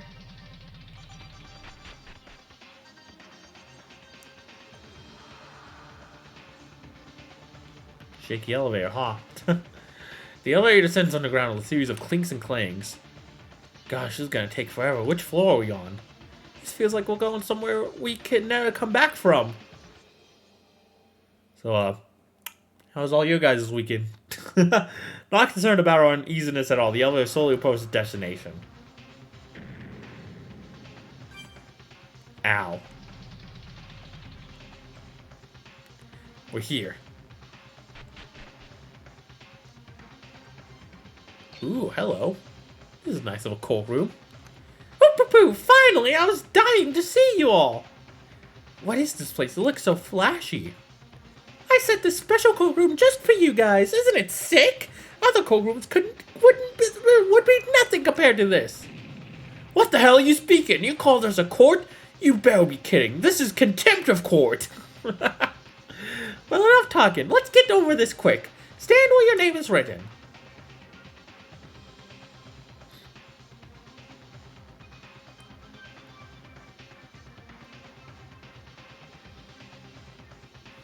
Is everyone ready? We shall begin in a moment. Behold, the class trial! A circular arrangement where we can see each other's faces directly. Despite Monkuma's mischievous, almost ridiculous attitude, there's a strange tension going around here. Oh, God. Okay, I have to see you one more time. Kyoka, she was a playful friend, and though somewhat lazy at times, she signed with positivity at every moment. When everyone else panicked at Monkuma's motive, she managed to cheer me up. Kyoka, she left our side too early. Well, what have she thought at her final moment? Why did she have to die? And the cruel killer who murdered Kyoka, the cold-blooded, heartless killer, is hiding among us.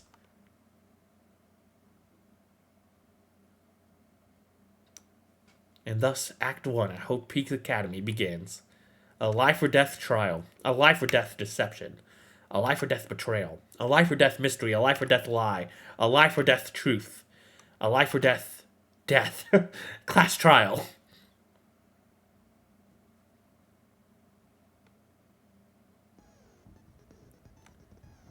Ooh, okay, this is nice.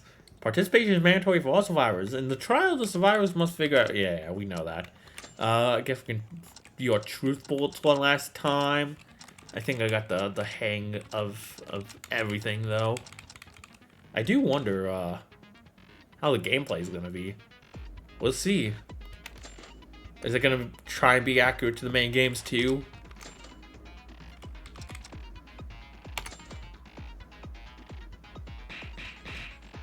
This is nice. I do like the do like the detail. I know this couldn't have been easy to program. Let us begin with a basic explanation of the class trial, so your votes will determine the results. If you can figure out the culprit, only they will receive punishment. But if you pick the wrong one, then I'll punish everyone besides the blackened, and the one that deceived everyone else will graduate. One of us is the killer. Oh, hey, we get to actually see our boy, too. We haven't seen any of his sprites yet. The Karumo Kyoka. Of course! No way. I have to be in the same place as a real murderer? I can't do that. I know it's hard, but it's a must. We need to uncover the truth behind this case.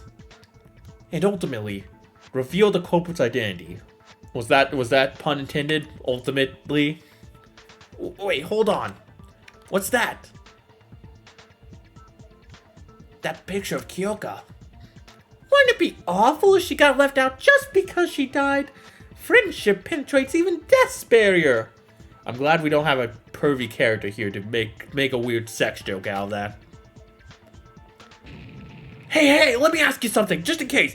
It's crucial that we know this for the trial. This is really important, so prepare for it to answer, dumbass. Can there be accomplices in the case? That will determine the entire course of our discussion. Really important? Well, sure, I can answer. I can tell you that. Now, accomplices in murder may exist. However, no matter how many accomplices there are, only the one who committed murder graduates. I see. There would be no merit for the accomplice. Kakeru, he really looks like a different person. That'll do for the preamble. Let's get started then. First up in the case is the case summary. Now let the debate begin. Han, you know what? Something I should have done when we came in here is count how many seats there are. Because Trigger Happy Havoc had an extra seat as like foreshadowing for a 16th student. And this game seems to take a lot from Trigger Happy Havoc. So I was wondering if that would be the case here, considering there's also only 15 students. I wasn't paying attention though. I guess we could do that in a minute though. Now let the debate begin. The class trial, when Monkuma first mentioned it in the gym, I thought none of us would commit murder. Then a class trial would never happen. That's why I didn't think too deep about this. But it really started. The trial to find Kyoka's killer. If we fail to reveal the culprit in this trial, we'll be... No, I can't let that happen. I have to do this, not only for me, but for everyone else too. To find out what really happened, and to reach the ultimate truth. I must do this with all my might. A non-stop debate is about to begin. Would you like to hear more? Yeah, sure. Why are there candles? Is this a Castlevania? We'll see. I don't know what this gameplay is going to be like, but in a non-stop debate, you need to be on the lookout for contradictions in your fellow students' statements and refute them with the truth bullet. You can fire a truth bullet by moving the red crosshair over text marked in yellow and pressing confirm. Okay, a set of truth bullets taken from the list you obtained during the investigation will be given for each discussion topic. You must select the right truth bullet to refute the contradiction. Press shift to change to select the truth bullet, needless to say, but firing the truth bullet at the wrong place will deplete your influence gauge. Complete the depletion of the influence gauge will result in a game over, so please be careful. You may skip through the lines by pressing the arrow on the bottom right. Whoa! We're spinning! Make it stop! I'm getting dizzy! Okay.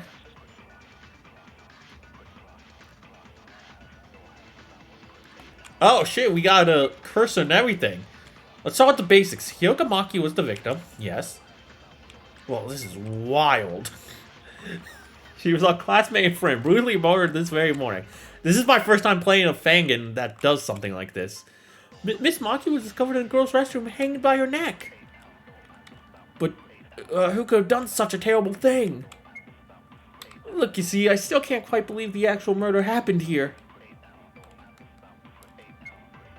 I mean, this is ridiculous. Kyoka hanged herself and died by choking. How's that a murder? Well, it certainly looks like a suicide at first sight. Yo, this is so cool. This must have been a pain in the ass to program, though. Like, I understand why other Fangans don't take this approach. But it is cool to see. There was a rope around Kyoka's neck, but that wasn't her cause of death. It was even specified in the file. That proved Kyoka didn't kill herself. Okay, so, hold on. So, shift was to... Oh, okay, I guess I lost health there for taking too long. Shift was to skip to another bullet. Arrow was to skip ahead in the dialogue. How do I fire? Wait, how do I fire again? Oh, there we go. Okay, hold on. Don't want to skip too much by accident. So I've got... God, it like moves on its own. So it's like a little hard to aim. Fuck. There we go. Fuck. Fire. Did I do it? I think I did it. It looked like I missed, but I did it. Agility 50%? Hell yeah. Perfect. Look at all these points I got. I'm guessing that would determine how many mana coins I get at the end. That's wrong, Tuya. Kyoko didn't choke her to death. She didn't choke to death? Then how do you explain the rope around her neck? The Monokuma file. Didn't you read it? It clearly states Kyoko's cause of death. That's right, the contusion to the oxalate or whatever. The victim is Kyoko Maki. The estimated time of death is around 6 a.m. The body was discovered hanging in the girls' restroom by the student dormitory. The cause of death is a contusion to the occiput. That's it. There seems to have been excessive blood loss from the wound. See, according to the file, Kyoko didn't die due to choking. The real cause of death is the contusion to her occiput, the back of her head. Yeah, but can we really trust that thing? I don't know if Monokuma. I don't know if I can really trust something from that old jerk Monokuma. What? Are you questioning my credibility? Oh, kids these days. They just love to judge a file by its cover. Listen, I do not tell any lies regarding the trial. I believe in a fair trial more than anyone else. Don't worry, Mr. Otori. I can back up the credibility of that information. Almost everything on the Monokuma file is true. I'll guarantee you as a physician. So if Kyoko died from a contusion on her occiput... Why do they keep using that word? No high schooler knows the word occiput. I'll tell you that much. Someone must have hit her head from the back, right? Okay, well, maybe they do. There's a lot of really small high schools out there, but no one's using it. Okay, she didn't kill herself. Another person killed her. But I guess this really is murder. Well, duh. Don't reckon that suicide just because you're too lazy to go through the trial. Our lives are at stake here. Though Mitch's life is lost, not much of value will be gone. Let's not waste our energy in pointless insults. It's already stated in the Monokuma file, but to add on my personal commentary, Kyoko's injury was very severe. The strike went through her skull and made a large depression on her head. Inferring from this, she probably died an instant death. What a devastating incident. This should not have happened. So I'm guessing... So my guess right now is that she got the note, went to where the note told her to. Whoever was there didn't want to kill her, but... I don't know, maybe like... Maybe they, A, either didn't care who came, or B, wasn't paying that much attention to who entered the room. They were, like, hiding and, like... As soon as someone entered the room, they struck without really thinking much about it. That's my thoughts, but I don't know who it is who could have done it so far. We can put those commentaries aside and talk about what actually matters. If the injury was that severe, a hard object must have been used to strike her head. The murder weapon, you mean? Ha ha ha! I expected someone to bring that up around this time. Now, won't us all talk about the weapon used to deliver the fatal blow to Kyoko? If Kyoko didn't kill herself, a blunt object other than the rope must have been used as a weapon. Let's delve into that some more. I think it was probably the bloody hammer, the murder weapon that struck Kyoko's head. We need to find out what it was. I bet it was an iron pipe. I love that just the animation.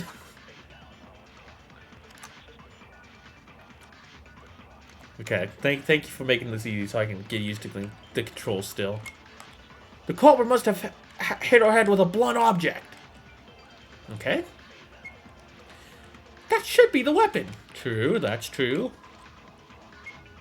What kind of object is the weapon? The strike on Kyoko's head was clearly deep enough to create a depression on her skull. Something that's able to cause an injury like that. Perhaps a long object like a bat or a stick? Nope! It'd be this hammer.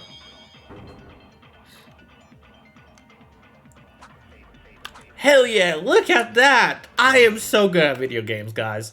80 points. Ayami, that can't be right. In fact, I discovered this from the dormitory's garbage dump. Is that... It's a hammer, a small one you can easily hold with one hand. Is that what the culprit used to attack Kyoko? It apparently has blood on it, so it must be the weapon. The fact it was found in the garbage dump indicates that the culprit attempted to get rid of it. How'd you even find that at the dump? I don't know, it was in plain sight, so. But can that tiny hammer really kill a person? I don't know, want to test it? We can test it on Mikuru here. Want to try if you're curious? No thanks, I'm fine.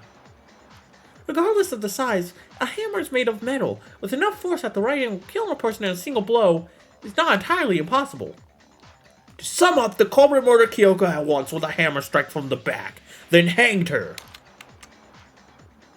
But isn't it strange? If the killers wanted to murder Kyoko, then why did they hang the body? Even if it was to cover up the real cause of death, the bruise and blood stains are still there. You can see that's a murder right away. That's true, that's true. Not really much of a hide, of a cover-up. You can? I thought it was a suicide before Yuki told us. Well, you're dumb. That's because you're a helpless idiot. I'm becoming Mikuru. I just realized I'm an asshole too. This Maki's I can't be so harsh on Mikuru now.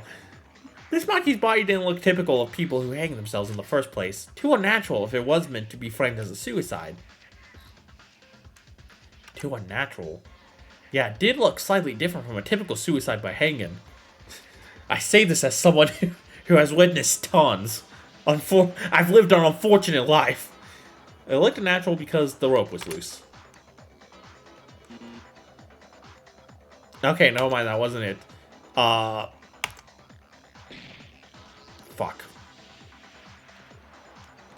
There's a bruise on the head. Kyoko wasn't hanging in the air.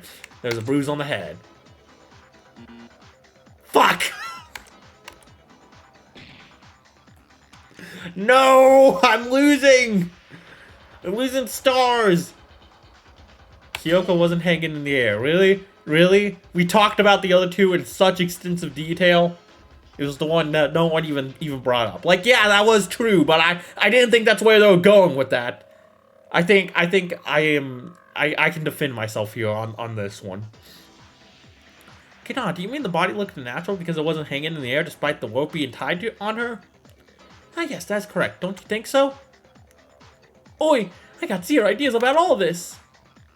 Idiot. You don't know how people die from hanging. They usually tie a rope in the air, stand on a chair or a similar object, and kick it off as they hang themselves. That way there's nothing to step on, and eventually they are choked by gravity to death. So Sir Isaac Newton is the culprit! Oh, I get it. If Kyoko commits suicide, her body has to be hanged down in the air. Or I guess not. Never mind. Sorry. Sorry, Isaac. But Kyoko's body was down on the floor, even with the rope hung around her neck. This must be the point. It sure is weird. Why did the culprit hang Kyoko's body then? It's simple. There are two possible explanations. The culprit either had a reason to do it, or was, swear to God, stupid. The culprit is stupid? Would that mean Haru is the culprit? Hey, she said the culprit is stupid, not that stupid person is the culprit. You didn't deny that he's stupid. Hey, he's an honest man. I respect that. Anyway, there's no way the culprit hanged her without thinking. There has to be a reason. What's that reason? That this had to happen. To talk about that, we have to discuss about the culprit first. Excuse me. I need to blow my nose so bad. I'm gonna pause the video real quick. I apologize. I don't know if you can hear it, but I'm very stuffy right now. On BRB. Alright, I'm back. Sorry, I just need to take care of that before we got too deep into this trial.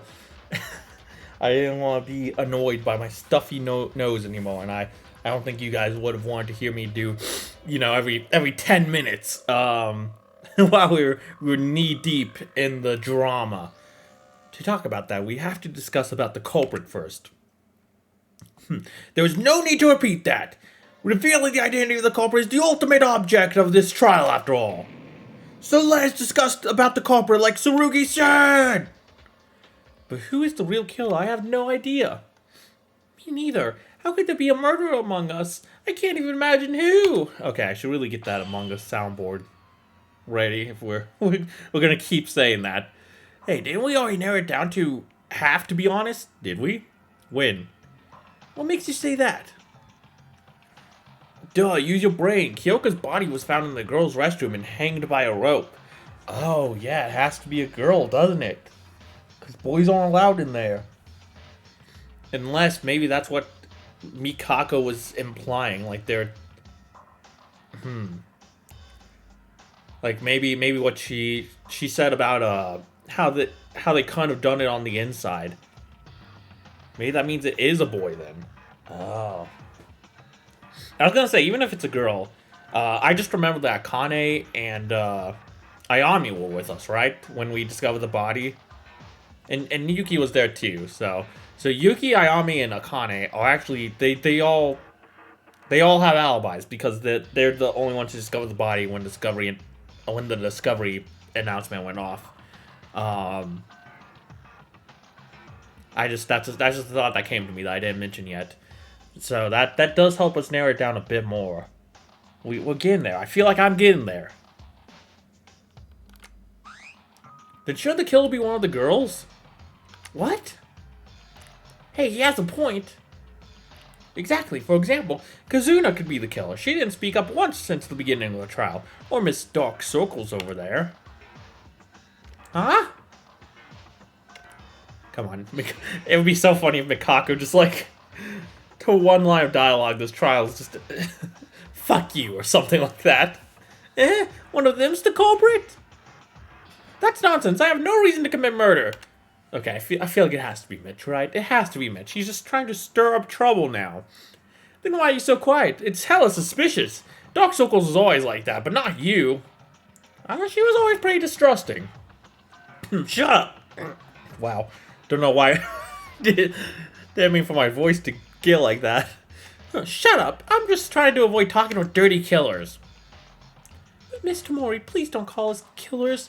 There's only one culprit. Monokuma's accomplices have no merit. Don't view us like that. Hell no! Kyoka's already dead. It can be anyone next time. I can't die here. Do you know that unnecessary overreaction makes you look even more suspicious? Shut up, Higa! How dare you spit out nonsense! The killer's a girl because the body was in the girls' restroom? It's not like we have rules here. Guys can certainly enter it too. We do, though. We do have rules. Quite literally. They're in your pocket. Kazuna, you sound like a different person today. Why do you call him by your last name? Well, I guess her mask slipped. It's impossible for a man to enter the women's restroom. That might have been a possibility in the real world, but this place has a rule that forbids it. Am I right, Monokuma? Bingo! A man entering the women's restroom is considered a form of indecency and will be punished by a shower of bullets from the machine guns. The same goes for the opposite case. This applies to not only the restrooms, but also the locker rooms and the bathhouse that will be unlocked soon. Let's bear that in mind. It's true, Monokuma warned us when he found Gyoga's body and tried to step in. Come on, it's a matter of common sense that guys can never commit murder in the girls' restroom. It wasn't me. Why would I, of all people, commit murder? I'm not a criminal. I feel like it is a boy, though. I feel like it is a boy. So who does that leave us with? Because Yuki, it obviously can't be Yuki. I don't think it's going to be Tsurugi. If anyone is, it's that creepy bitch. What other boys are there? Kakeru, but I don't think it's Kakeru. I guess the priest, Mitch, and Teruya are like the three main ones I can think of. If Mitsuhiro is right, that means the culprit is either Kane, Mikuru, Kanata, Ayami, Kazuna, Satsuki, or Mikako. No, I'm not the culprit. Satsuki never ever killed anyone. Yeah, if the killer's one of the girls, who else can it be besides her? Don't you agree, Rei Mikuru? Huh? Ha! What's she talking about? What you talking about, Kuzuna? Don't pull my leg. Weren't you late when the body was discovered? Everyone was there except for you. If you're not the culprit, why did you come late? Ha! Is that all you have? I told you back then I was late because I was investigating at the main entrance. Nobody believes you. You have no evidence. Well, surely. She was a bit suspicious. Surely. Her name's Mikuru. I'm not trying to jump to conclusions, but you did come late. Mikuru, can you prove what you said? If you need proof for something as simple as this, it would be better for you to die here, airhead. Oh my god, she's asking him to be fucking killed. Come on. Trying to back out? Gotcha, Star. We found the answer. This bitch is the killer.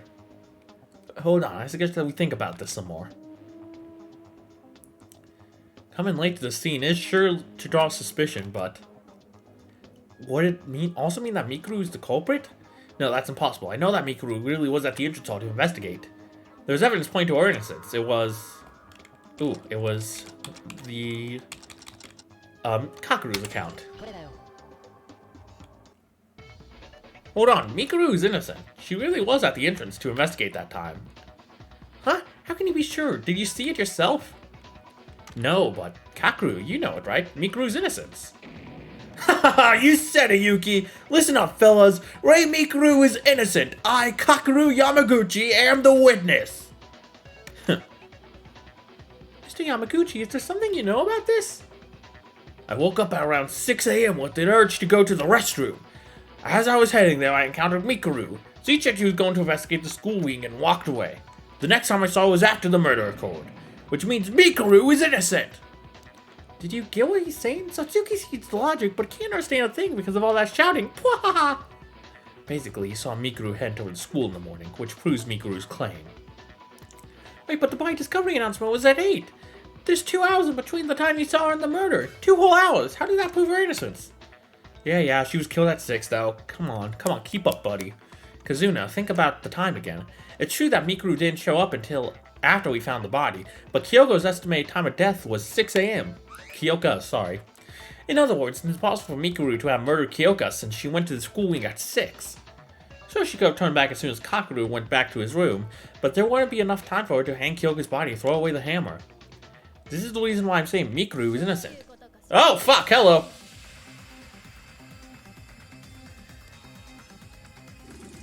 Wrong! That's not enough to say she's innocent. Alright, Alex Trebek, jeez. Why? We even have a witness, Kakeru. No, there's a hole in your argument. I'm sorry, but I've got to make this rebuttal. That's the only way to make this Four Eyes admit her crime and end this stupid trial. Alright, whatever you say, buddy. A rebuttal showdown is about to start. Sure. A rebuttal showdown is a one-on-one debate with a person who disagrees with you. Your opponent will put forward their argument and continuously press on you. Press confirm to slash the opponent's words. Just like in non-stop debate, you can refute a text marked with yellow by pressing shift. Okay, you can switch your truth blade with the left and right arrow keys. Use your right truth blade at the right contradiction as you did in the non-stop debate. The shift key won't work at non-yellow text, and pressing confirm will slash arguments in order they were said. Wait, what? Be careful though, it's not all arguments will go down with a single slash. You've got to take damage if you defeat the wrong argument. Your focus has to take damage too if you fail to completely strike down a piece of white text. There's one warning: if you have zero focus and fail to strike down white text, your influence gauge will take damage instead. Okay, I don't think I picked up on any of that, so let's just hope for the best. Kyoka died at 6 a.m., I know that. And yeah, Kakeru Mikuru met around 6 a.m. too. But who said you had to murder someone right in front of that person? Mikuru could have killed her remotely from some other place.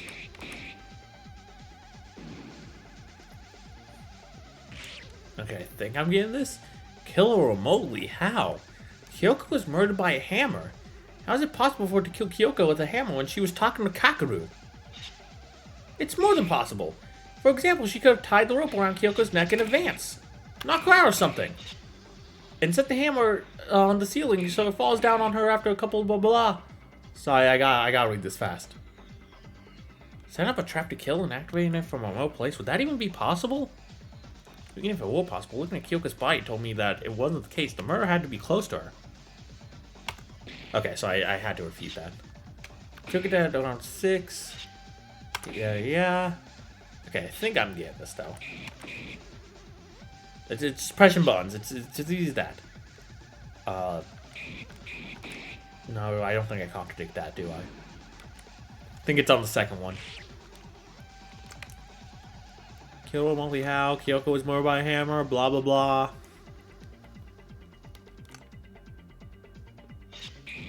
Okay, yada yada yada. So, that one then. Not that one.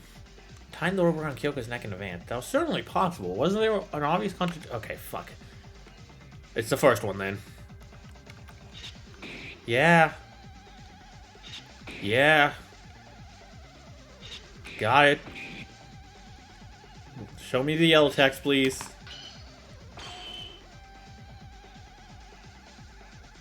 No? Oh, jeez.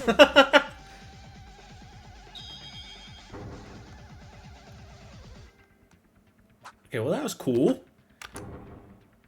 I still got 80 points, despite missing, so I think I did pretty well. Kazuna, it's impossible to kill Kyoko remotely. How come? I told you! Well, technically it's possible, but it's not the answer for this case. It was because the body was too clean. The body was too clean? Remember how Kyoko's body looked like? Yeah, why don't you show us again? Kyoko's head did have a large bruise and was all sticky with blood. But that was it. The blood under her hair didn't even flow very far. Her clothes were clean too. Isn't it strange? A bruise that's severe enough to create a dent on her head, and not a single drop of blood got on her clothes. There's only one reason for this. The killer wiped off the blood at the same time as Kyoko died. Yes, I agree with Yuki. I was wondering the same thing while I examined the body. But can you stop bleeding from a wound that big just by wiping it a few times? My nosebleeds never stopped that either when I tried to wipe them off.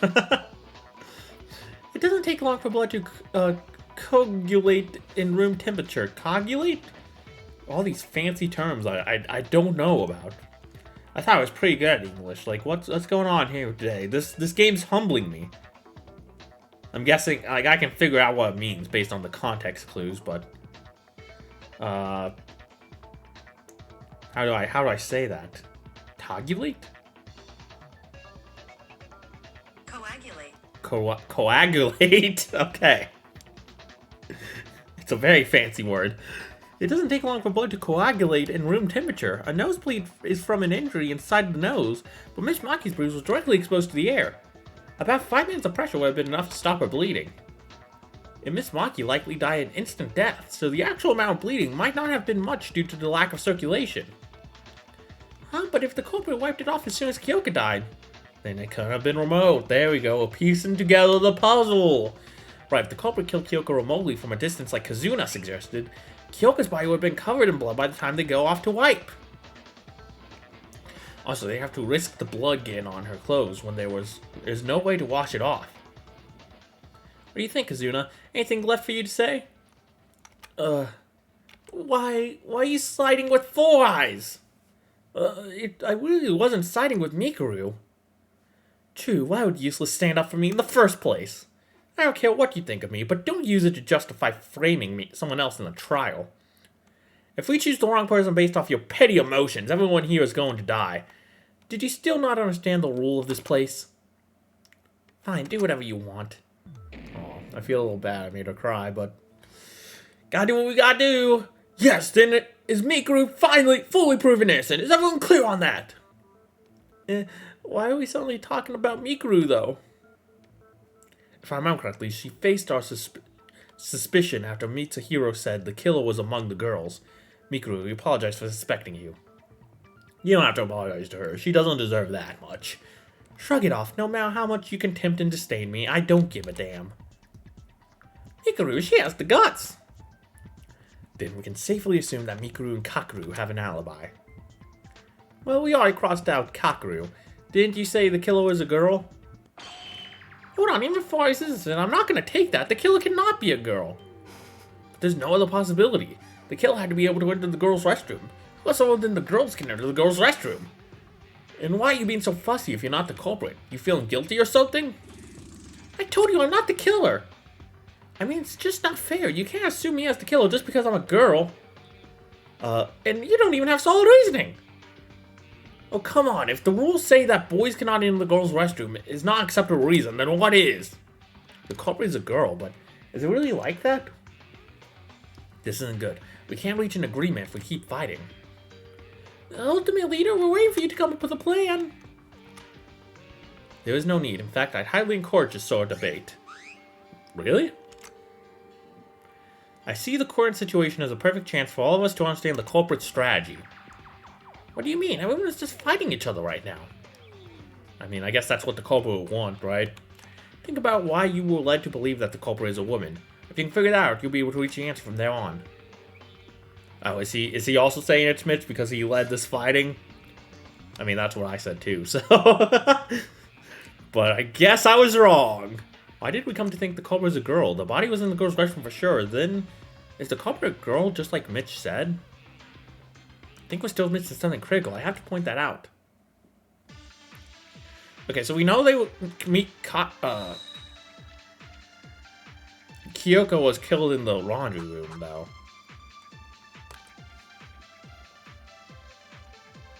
So that's why I'm thinking, like... The culprit is definitely one of the girls. I said I'm not gonna take it! I must say, it does sound convincing. The body was indeed discovered inside the women's restroom. Okay, that's true, that's true. What is it, shift to change? Yeah. We didn't kill anyone! Calm down. While the body was found in the women's restroom, we must consider that Kyoko's murder and hanging occurred separately from one another. True, true. But the murder... Oh god, I can't read that. It's flipped. The murder in the girl's restroom, right? The culprit must have murdered... Nope, that's not it. That's not it. Bam! So it's hard to read these and then also, like, pay attention to which one is the wrong one. It all moves so fast.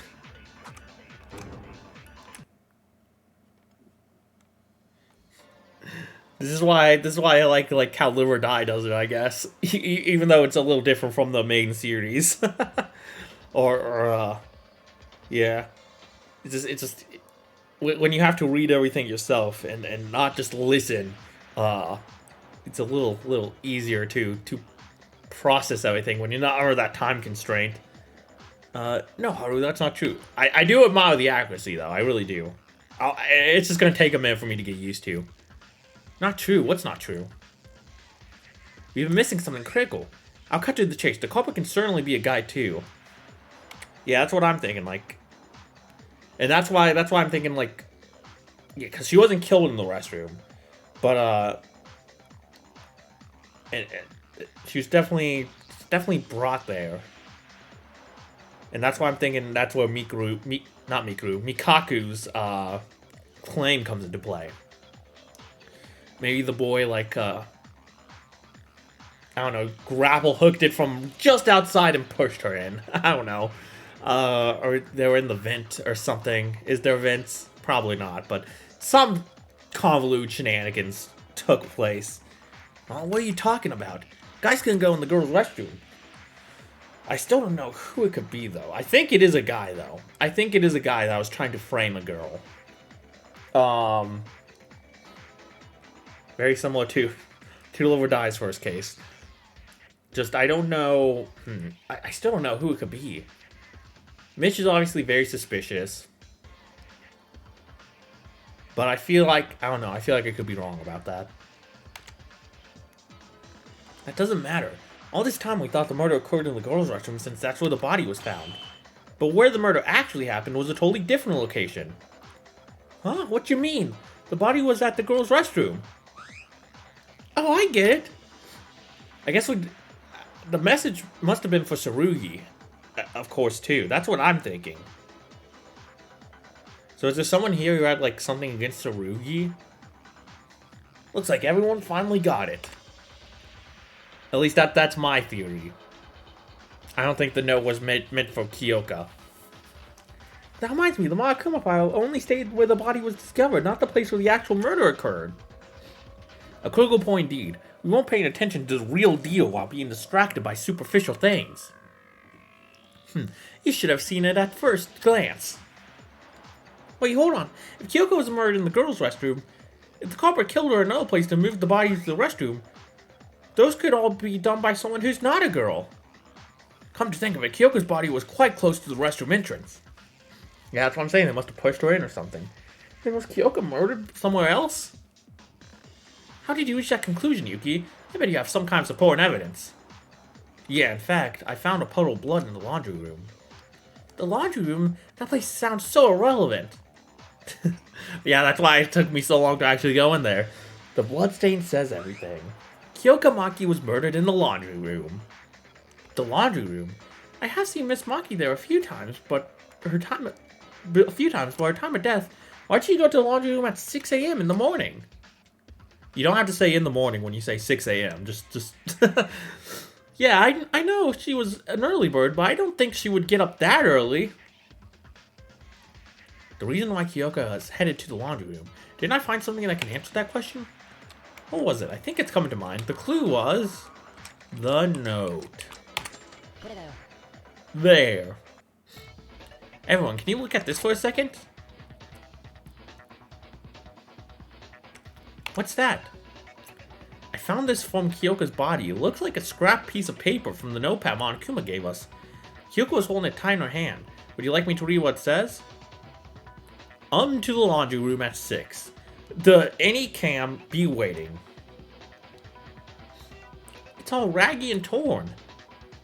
Take a closer look. It clearly mentions that place in the parts that we can read. I see, the laundry room. Moreover, the words that really matter are still intact despite the missing parts. From the parts that are left, I think the full message was, so come to the laundry room at 6. There aren't any cameras there. I'll be waiting. Oh yeah, that would make sense. Something like that. I'm gonna guess the killer tried to take the note out of her hand, but she held on tight.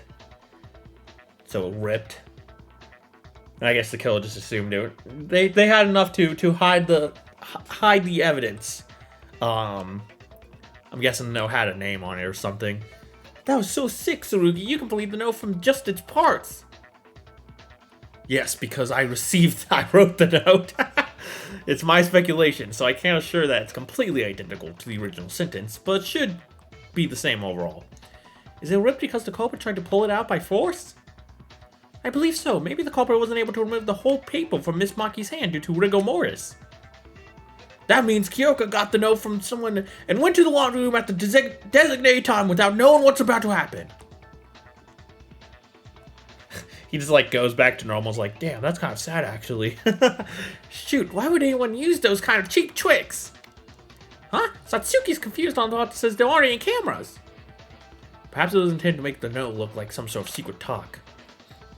No, that's not what Satsuki means. Are there really no cameras in the laundry room? There it is. Well, what a surprise, you can talk? Between the ventilator and the clothesline. Yes, I saw it too. The culprit just wrote down meaningless nonsense as bait. Kyoka, just why? Well, it's probably a good thing you didn't get the message in, Tsurugi, because you would have... Well, good thing for the culprit anyway, because you would have known it was a trap. I apologize for the untimely interruption, but may I speak for a moment? Kenji, what is it? Kyoka was murdered in the laundry room. Although we can now be certain about this statement, is it not too early to conclude that a man could be the culprit as well? Huh? Yeah, that's what I was trying to say earlier. Why are you confused, bro? That's what you were trying to say, right? Well, it is possible for a man to commit murder in the laundry room and carry the body to the restroom. Recall the fact that Kyoko was not merely lying on the restroom floor. She was hanged by a rope attached to the ceiling. Have we forgotten this already? Oh, I see. He's trying to say it could have been a man. Sorry, I misread his dialogue. Oh, you're right. The murder could be done somewhere else, but you still have to enter the restroom to connect a rope to the ceiling. Okay, so yeah, I was right. This is where Mikako's statement's going to come into play. Yeah, I think it has to be a man then, because if it was a girl, they would have probably taken the time to tie it better, I guess. So the culprit is really a girl then. Well, are we back to where we started? Seriously, guys, you want to think the culprit is a girl that bad? No, but Kenji is not wrong. It's impossible to tie a rope to a pipe inside the restroom unless you are inside as well. That's what the hook was for. It's a grappling hook. Let me speak! Let me speak! I know the answer! Yuki's just raising his hand. See, the killer is one of the girls. Hey, it's too early to make that conclusion. Can there be a way to hang the body from the outside? If Kenji's right, the killer cannot be a guy. But if there was a way to refute that logic, I have to come up with that, even if the chances are less than 1%. This isn't a drill. A single mistake can kill all of us. If we put our heads together, we'll be able to find the answer. Bam. bam, bam, bam, do, do, do, do, do, ba, ba, ba. I'm gonna be sick. Ugh. So I need the hook, I believe. Gana's account was just the autopsy bloodstain nearby. A way to hang the body from the outside. Is that really possible? What if the culprit used a tool for it? Oh, we're agreeing now. We're agreeing. I was not expecting to agree. Sorry. Usually they say something like, it's time to agree, but... No, I just had to figure that shit out myself. 70 more points for me, for the Game Master. That's it, Ayami. You can use a tool. A tool? But how? I almost forgot the tool that was tied to the rope. It's right here. Don't you see it? Looks like a hook to me. A hook? The rope had something like that? I'm starting to get impressed by the extent of your guys' stupidity. But Useless made a good point this time. You're right. Looks like you got correct. I've been praised by Mikuru! I mean, fucking bitch, I hate her. So what about the hook? The culprit must have thrown this hook with the rope attached to connect it to the pipe on the ceiling. That way the rope is all set. Afterwards, they can tie the other end to Kyoko's neck and push her body inside. Wouldn't that be possible to do without actually entering the women's restroom? Yes, it is! This is our answer! Hold on. Look how the rope is tied to the pipe. It's been twisted several times around the pipe. Is it possible to do it with that heavy-looking hook on the rope? Yeah, it's called momentum. He's right. It's fastened by the hook, but the rope went around several times. I know it's nearly impossible to tie a rope like that when the hook's attached. What the? You said it's like it's possible. That's why the cop would use another tool to secure the rope onto the pipe. Oh, the rubber? Did they have the rubber around? And that's why it splattered all over the place, because they threw it and some of it came off. Was that another tool? Seems like Mikuru is the only one who realized what it is. Well, can you tell us, Mikuru? Like hell I realized. I knew it from the very beginning. And if you're trying to sound me out, quit it. I already said that I have no plans to offer any help. Besides, it looked like Useless over there got hold of it anyway. Why don't you ask him? What, me? Yes, you are useless. Yuki, can you tell us the answer? Well, it's... Oh, you did? Sorry about that. I guess that question was too hard for your non-functional brain. Take it in stride, Yuki. Take it in stride. I won't forgive myself if I don't give an answer after hearing that. In fact, I'm sure I can. I found that object during the investigation, didn't I? A tool other than the hook was used to secure the rope from the outside. That tool was... rubber... Or do I need the rubber smell in the liquid? Do I need the liquid or the ball? I think I need the ball, right? Yeah. Good. And one more thing. There was a key piece of evidence that can prove this tool's involvement in the crime. And now I need the liquid. Ah, I figured out the other tool used by the culprit. It's the rubber ball. Rubber ball? What's a rubber ball? A ball made of fucking rubber. What the fuck do you mean, what's a rubber ball? Sound it out. Use context clues. It's like a bouncy ball. Have you ever played with them when you were young? It's full of some kind of viscous liquid that makes it bounce back when it hits the floor. Oh, I know. I made some improvements to it and sold it overseas under the name Hyperball. Did I tell you all that it's still selling great? That's good for you, but how is it relevant to the case? You better tell us quick, Yuki. Okay, I figured out the way the rubber ball was used in the murder just now. At Tsurugi said the culprit used another tool to set the rope in place. I tried to relate the act of winding the rope with the circumstances of the murder. I think we can be certain about the culprit using a hook since we found one on the pipe. But as Mitch pointed out, it's possible to wind the rope like that with the hook alone. Putting the hook after setting up the rope wasn't a choice either, because there's no way to get the rope around the pipe by itself. Besides, they'd have to step inside that to attach the hook. That's why the culprit used a rubber ball. Before using the hook, the culprit tied the rope around the rubber ball. Then they threw it inside the restroom, between the pipe and the ceiling to be more exact. That way the ball would hit the wall and bounce back towards where it started. If you repeat this multiple times, you get the rope around the pipe with the ball returning to the entrance every time. All that's left is to remove the ball and tie a hook to throw it on the pipe. But the culprit probably faced something like... The culprit probably faced something that wasn't part of their plan here. Okay, I did not expect that to be the way they used the rubber ball. I was thinking in my head they, like, I don't know, took some rubber and melted it and, I don't know, so used it like glue. Maybe that was stupid of me. The rubber ball burst because of the pressure from rebounding off the wall. It spilled its contents all over the wall and the floor, which is still left at the scene. A terribly crafted ball. This is how the culprit tied the rope without going inside the girl's restroom. The hook in the rubber ball was used to make it look like it was done from the inside. Oh, so that must have been the stinky liquid on the wall.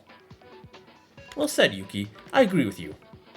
Well, if your ultimate police officer says so, I guess he's right. So it has to be a male then. It can't be a female.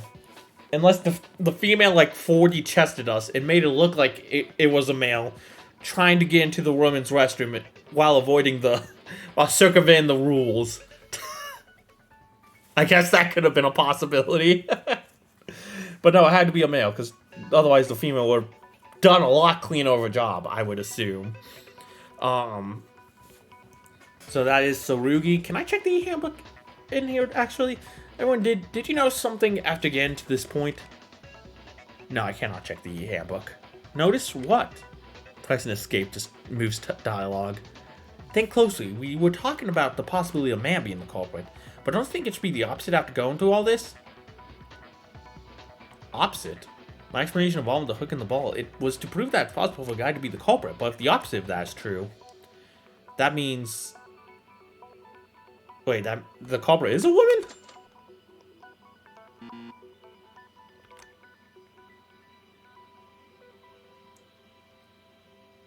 What? No, did I just misread that? The culprit is a man. I guess I must have just misread something. I thought he was trying to say that the culprit couldn't have been a man. It was the opposite of that. Okay, but no, I must have misread something. That's my bad.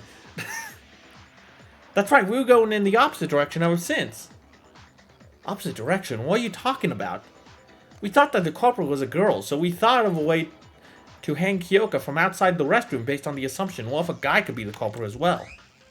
Turns out that wasn't the case. It's very unlikely that the culprit is among the girls. The killer is definitely a man. What? It wasn't me! Hey, how so? Why is it suddenly like that? Think about what we just went through. The culprit undoubtedly used a hook and rubber ball to connect the rope to the ceiling. Now suppose the culprit was a woman. Would there be a reason for her to use such complicated measures when she could have simply stepped inside and tied the rope directly? That makes sense. It looks like the culprit had to do it without going inside the restroom. Furthermore, even if the culprit was a woman and had to use the hook of a rubber ball for some reason, they would have been able to clean the stain on the wall afterwards. That is true. Again, unless we just got 4D chested here. Right, as I mentioned before, the culprit probably didn't expect the rubber ball to burst.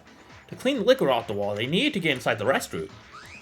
But they couldn't, because guys can't enter the girls' restroom. I can't say it with absolute certainty, but it's the most reasonable explanation we can think of. There would be no reason for the culprit to intentionally leave traces in the murder scene. I mean, the liquid stain on the... Oops, I hit my desk by accident. I am so sorry. I mean, the liquid stain on the wall was a big hint for figuring out how the ball was used by the culprit. That really hurt my fucking knee. Aha! Oh, well, she's in a cheery mood now that she's off the list. That automatically gives us girls an alibi, right? Plus, it's even better. Yuki, Teruya, Haruhiko, Mitsuhiro, Tsurugi, Kenji, and Kakeru. Actually, not me. I was part of the 3 that discovered the body. Knock me off. I think we can also knock Tsurugi off. Kakeru, the lawyer, which leaves Teruya, Haruhiko, Mitch, and Kenji. And I think it's Mitch. I honestly think it's Mitch. I think it's Mitch. I'm hoping it is anyway. You know, one of them's got to be it. I'm trying to think if we can maybe remove anyone else. I'm trying to think. I don't think it's Tsurugi, because like I said, he was part of the... He was unfortunately a part of the name swap, the dorm room swap. I think he was intended to be the victim, if anything. That's what I'm thinking. Like I said, I don't think it can be Kakeru. Kakeru has the alibi thanks to Mikuru. Can't be me. I helped discover the body. I won't want it to be Haruhiko. I like him a lot. But I don't really have any evidence for that. Or nor do I think nor do I think he's gonna be like a super important character. Like Tsurugi, I could see, being a really important character that lasts a long time too. Can't really say that for Haruhiko. Haruhiko could probably die at any time, honestly. Same with Kenji and Teruya and Mitch. So yeah, I don't even think I can use like story logic to defend them. Hold on. What if the culprit was a woman and tried to make us think this way all along? I highly doubt it. The reason the culprit hanged Kyoka in the first place was to make us think that a woman did it. Oh, so it had nothing to do with disguising it as a suicide from the start. Indeed, everything was to lead us to thinking that a woman is the culprit. In other words, the culprit wanted us to think that way. So they wouldn't become a suspect, all because the culprit himself was a man! Everything's connected now. I found it strange to find the rope on Miss Maki's neck being too loose. In retrospect, I see that that was the case because the culprit didn't intend to make it look like a suicide at all. I can't believe it took this long for you to reach that point. Dude, someone fucking... God, slap her, please! I hate her! She is insufferable! She's like Byakuya without any charm. What's up with you talking like you already knew all this stuff? Because I already knew. What? I already have everything worked out. Who the culprit is, why they killed, anything you could possibly think of. Eh? Okay, let's hear it, Miss Smarty Pants. Who's the culprit? What? You just stood there in silence? What? Wow, you had all the answers? How many times will I have to repeat this? I have absolutely no reason to help you out. Except it would mean you live, you dumbass. Mikuru, this isn't a competition. If you don't share what you know and we end up voting for the wrong person, you're going to die too. Of course I'll show my knowledge when it gets to that, but even without me, you still have Tsurugi Kinjo over there to help you. And useless, you're getting pretty close to the truth too. I was actually surprised. Perhaps you weren't completely useless after all, monkey.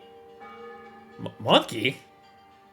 Ha ha ha ha! Don't laugh at that, don't encourage her. Geez, she's a little smug. Well, she's always been like that. We should ignore what she says and keep moving on. Sure, I believe we left off from saying the culprit is a man. Haha, I wonder who it is. Wow, she must be really excited by the tables turning. Although we now know that the killer is among the men, we still need to specify one person out of the 7. Is there any kind of clue to narrow down the list? Well, if Miss Mikuru was able to work out the culprit's identity, there must be a clue pointing to the kill somewhere. The problem is we don't know what that clue is.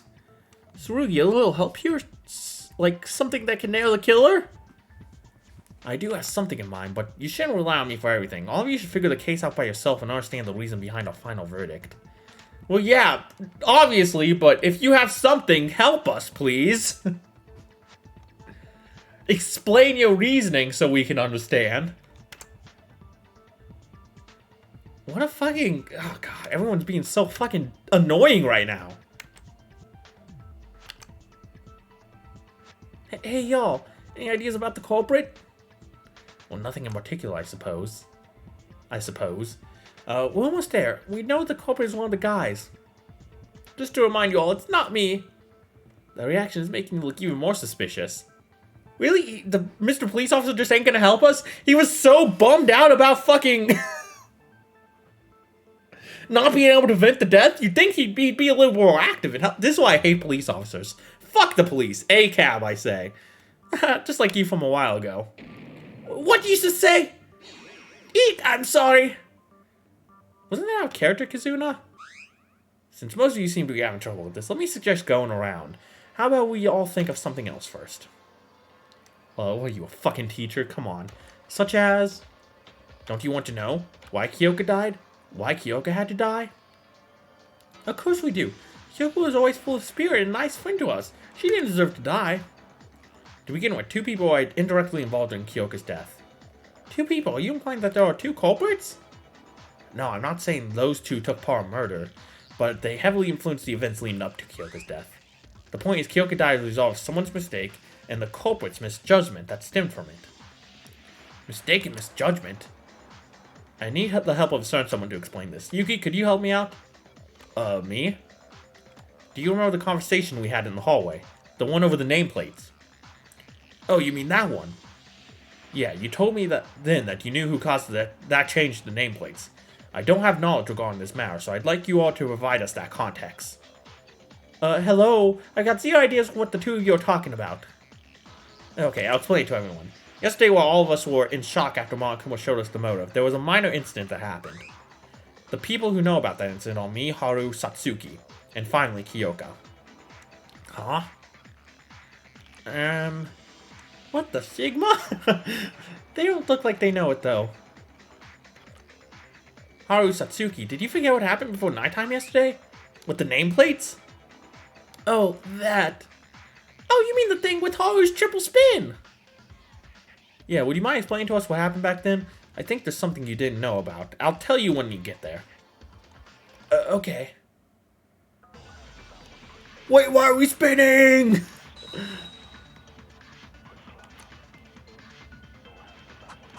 Okay, oh god. I think I want Haru's account then. That would be my assumption. Yeah, because this one is about the place, the thingy, the room. Oh fuck, it skipped ahead. Oh god, okay, hold on. How do I skip back to the beginning? Skip please. Skip back to the beginning, please. Please and thank you. Alright. Let's reread that from the top. The only people who knew about it, yeah, I don't care. I already know the answer. Damn, I can't even fucking reset without losing health? Okay. Last night, me, Satsuki, and Kyoko were hanging out together to distract ourselves from the motive. Then I accidentally fell down and broke the nameplates. They were trying to be so accurate. Why'd they make that a thing? Tee, it was really funny to watch. Triple spin! When I was freaking out over damaging school property, Monokuma showed up and said that he won't punish me since it was an accident and left me with a new set of nameplates. He told Haru to put the nameplates back where they belong. So Haru put them back in the right place and the rest of us went to bed. Yeah, well, about that. Wait, what do you mean? Was I not on the right truth bullet? Oh, fuck me. Fuck, I was on the wrong one, wasn't I? Shit. Oopsie. Looks like Haru's not the only one that made a fucky-wucky. Yeah. I'm trying to... God, you gotta be, like, on the arrow exactly, but it's skipped out long. But it keeps moving! Okay, there you go. I got this time. Got him.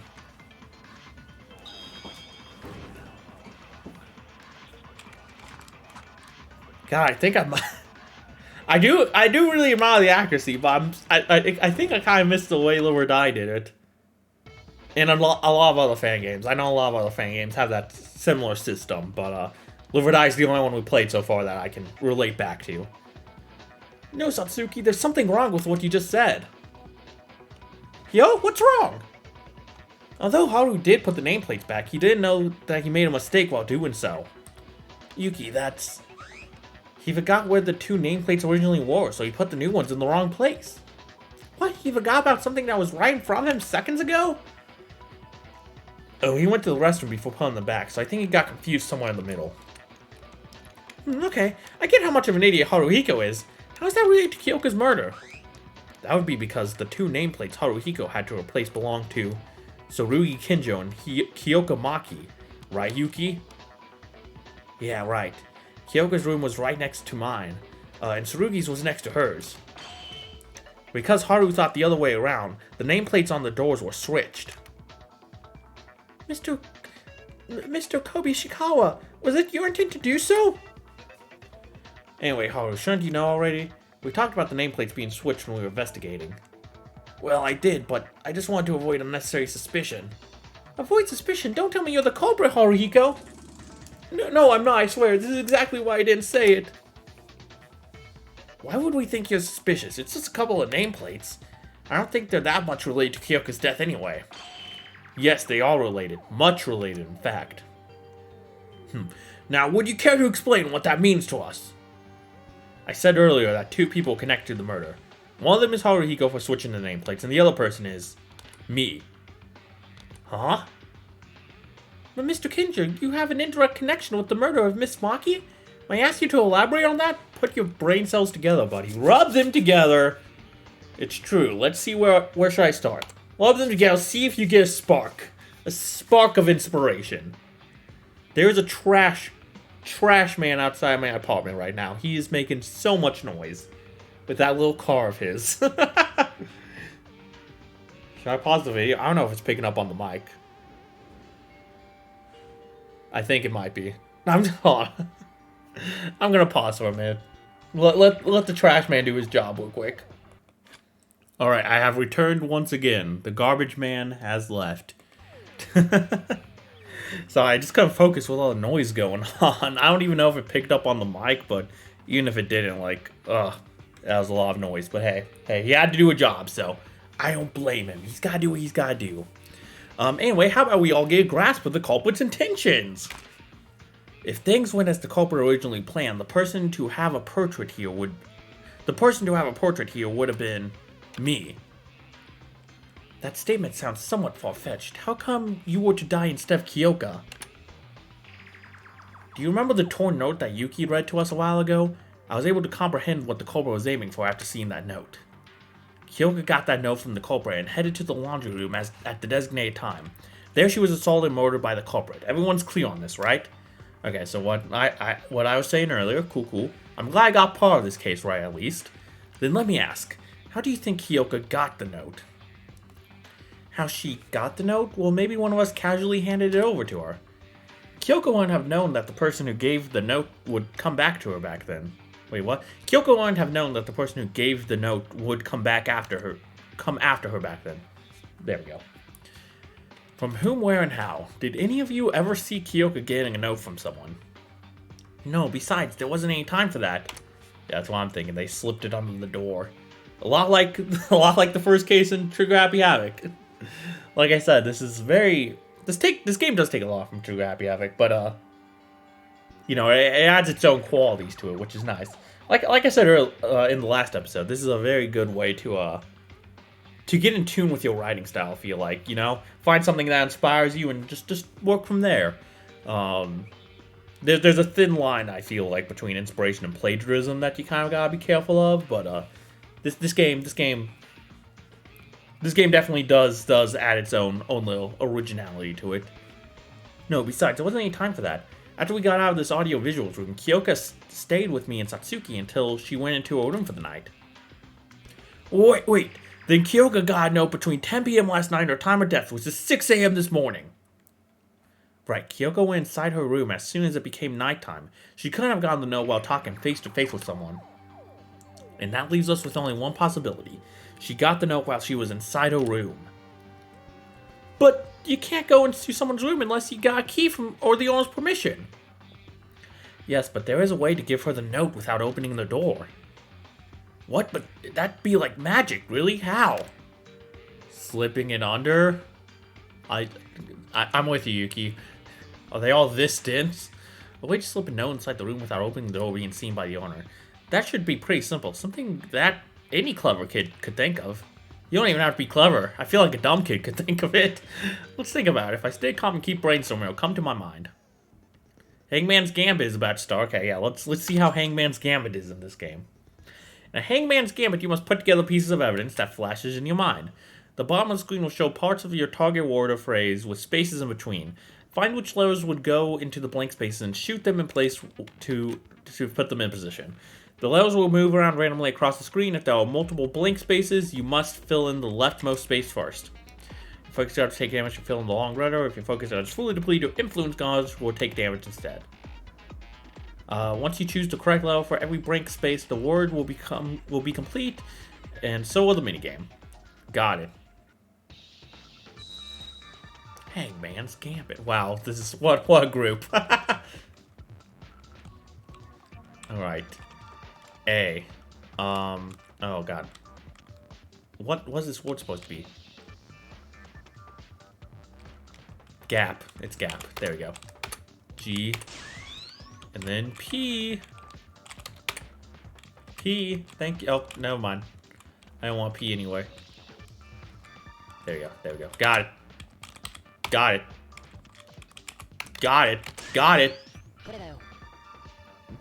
This reticle does not like me, man.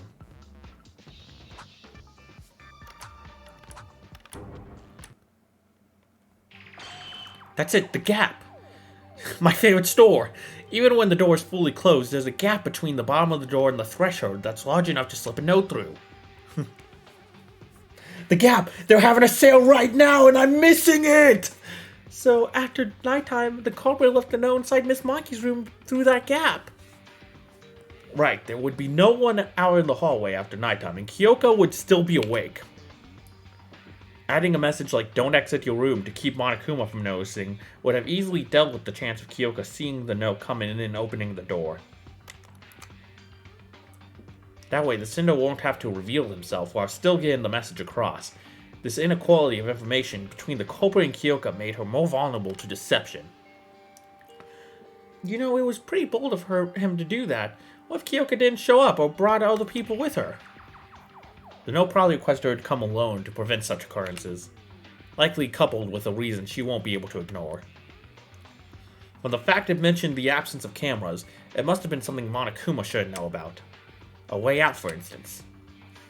Would any of you refuse to go if someone offers to tell you a way to escape? Yeah, probably. In a situation like this, I'd probably be a little, That may just be my anti-social ass, talking, but, I'd be a little put off. Well, I'd go, yes. True, I would have gone as well. Okay, the culprit sneaked the note into a room. I get that, but how exactly is it you and Haru's fault? Think closely. Most people here didn't know about Haruhiko switching the nameplates until it was said in the trial, and noticed it after the murder occurred. Which means, at the time of the murder, the culprit was unaware of that fact either. Oh! I see, for that reason you considered yourself and Haruhiko to be at fault. For those of you who haven't got it yet, we're saying that the culprit killed Kyoko because of confusion. Wait, I thought it was a contusion that killed her! Confusion? What? So it ties back to what Tsurugi said earlier! Right, I think I know it now. The indirect influence Haru had over Kyoka's death. Haru switched nameplates by mistake, and the culprit slipped the note inside the room without knowing they were switched. And the culprit's intended target was Tsurugi. Man, poor Haru. If I was in Haru's shoes right now, I'd probably kill myself, honestly. I'd feel so fucking awful. That's right, the culprit never intended to murder Kyoka. The real person wanted to kill Tsurugi. I mean, someone was gonna die either way, but... I guess some might argue that Tsurugi is more important. I guess, but I mean, still. Fuck. I'd feel a little bit more responsible, That makes sense. The killer saw Tsurugi's nameplate on there and left a note there, but the room was actually Kyoka's. Does that mean Tsurugi would have died if Haruhiko didn't switch the nameplates? Yes, that's why I said Haruhiko and I indirectly caused Kyoka's death. Kyoka! It's all because I was an idiot. It's all because I was dumb enough to mix up those stupid nameplates. Calm down, Haruhiko. It's not your fault. Even if you put the nameplates correctly, Tsurugi would have been in danger. I am a policeman. It's my duty to ensure everyone's safety. Yet I was careless enough to let Kyoka die. I should have slept. I should have died rather than failing in my duty like this. Please don't say that. Every person's life must be treated with extreme regard. That's why I cannot forgive this culprit. Not that murderers ever deserve forgiveness, but him killing one of our close friends was absolutely unforgivable. Yeah, I feel the same way too. But how am I supposed to take that one of us is that cruel, cold-blooded killer? So? What do you mean by so? Can't you think? Now's the time to say it. You know the identity of the culprit. I really don't, bro. No, don't put that on me. I don't. Unless there was... Okay, hold on. Are they gonna say anything else first? Let's read that before I try and think through this. The culprit. Didn't you solve everything you need to? The fact that the culprit is a man, the way he hanged the body without entering the restroom, how and why he called Kyoka Maki and killed her. Isn't the culprit fairly obvious at this point? Well, while we did figure out the most major details, I don't believe we ever brought up that matter before. Geez, you guys still don't know? How long are you gonna make me wait here? I think my legs are starting to hurt. How about you say it yourself if you know so much? Huh, why should I? There's people like Tsurugi Kinjo out there anyway. I don't even think she knows. I think she's just bluffing. She just wants this to be over with. My heart is beating so fast, though. Oh my god. I don't know who it is, man. I narrowed it down to like 4 possible suspects. Tsurugi. Do you know who the culprit is? Yes, I do. Actually, I already knew who it was well before the trial started. What? Woohoo! That's Ultimate Policeman! Wait, how did you know all the way back then? Well, I thought back then was more like an educated guess. Now that I went through these discussions of the trial, I'm more confident with what I got. Man, that's epic. How do you know? I still don't have a clue. I'll try and make it easy for everyone to understand. So let's go back to when we were talking about the hook and the rubber ball. You all know how the culprit used them, right? Of course, the culprit tied a rope to the rubber ball and sent it around the pipe a few times, then threw the hook on to secure the rope. All was to make it seem like it was done from the inside. The rubber ball was a decisive factor in my deduction of the culprit. Do you remember Yuki explained earlier that the rubber ball burst because it couldn't overcome the pressure? It was probably due to the accumulated damage from the repeat collisions with the wall. And here's the question. How much pressure do you think is needed to pop a rubber ball? So they threw it hard? What? What does that matter? Well, it will depend on which kind you're talking about, but probably a lot. Yep, I'll tell you something that pops too easily will be worthless as a bouncy ball. Right, known levels of pressure can't leave a single scratch on it, much less make it burst. The rubber ball still burst just by bouncing a few times off the wall. So are you saying they're strong? The only strong one is Kakeru, right? That's kind of strange. Was the rubber ball old? I saw the rubber ball. It was still glossy and shining all over despite its condition. But I don't think it's Kakeru. I dare say it was brand new. Am I forgetting something? Like, hold on. There must be something I'm just missing. I'm not done yet, though I didn't place emphasis on this earlier. Think about it. Would it be easy to make a ball go over the pipe through the little space between it and the ceiling, bounce off the wall, and roll back towards the entrance? Especially when the culprit couldn't afford to fail even once because he was a man. Okay, it's a lot like Leon, right? He's saying that the culprit is like a... What's Mitch's talent again? I think that's what I'm missing. I forgot what Mitch's talent was. I'm thinking about it right now. I'm thinking about all the talents of everyone who I've narrowed down, and I don't know Mitch's. I completely forgot. He was a soccer player, right? Yeah, he was a soccer player, right? Okay, well, that doesn't really have much to do with throwing a ball, but... I think that's where they're going with this. I believe it would be a challenge. I don't possess the skills for it in the first place, but even if I did, I won't be able to do it because of the pressure. Fully agreed. The culprit chose to take that challenge and succeeded nonetheless. That wasn't just a matter of guts, he had the confidence and ability to assure his success. In short, the culprit has the ability to throw a ball exactly where he wants to. It's more than accuracy. Not only did the culprit have precise control over where to land the ball, but also the strength to burst it open. Yeah, I guess Mitch would be pretty strong as an athlete too, yeah. But I don't think anyone out of the guys looks like they have that much strength and accuracy.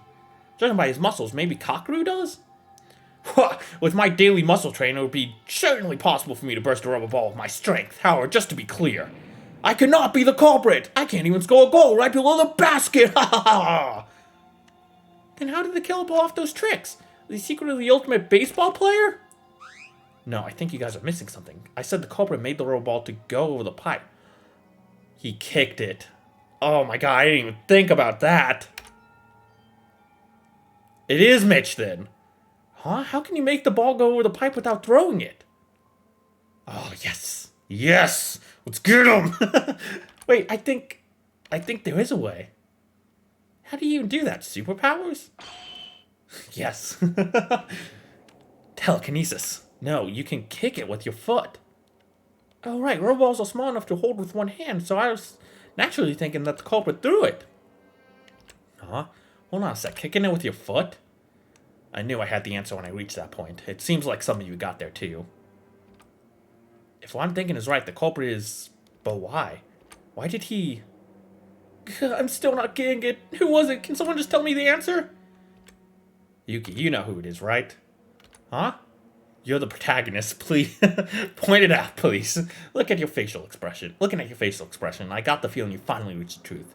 You helped me a lot with the hook and the nameplate, so how about you use it for us? How about you do it for us? The mastermind behind all this. Kyoka's murderer.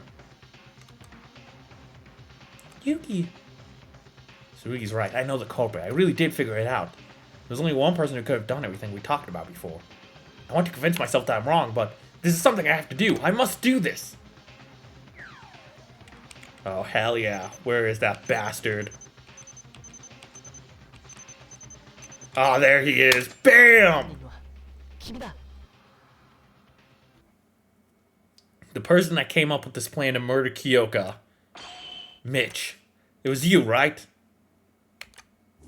What?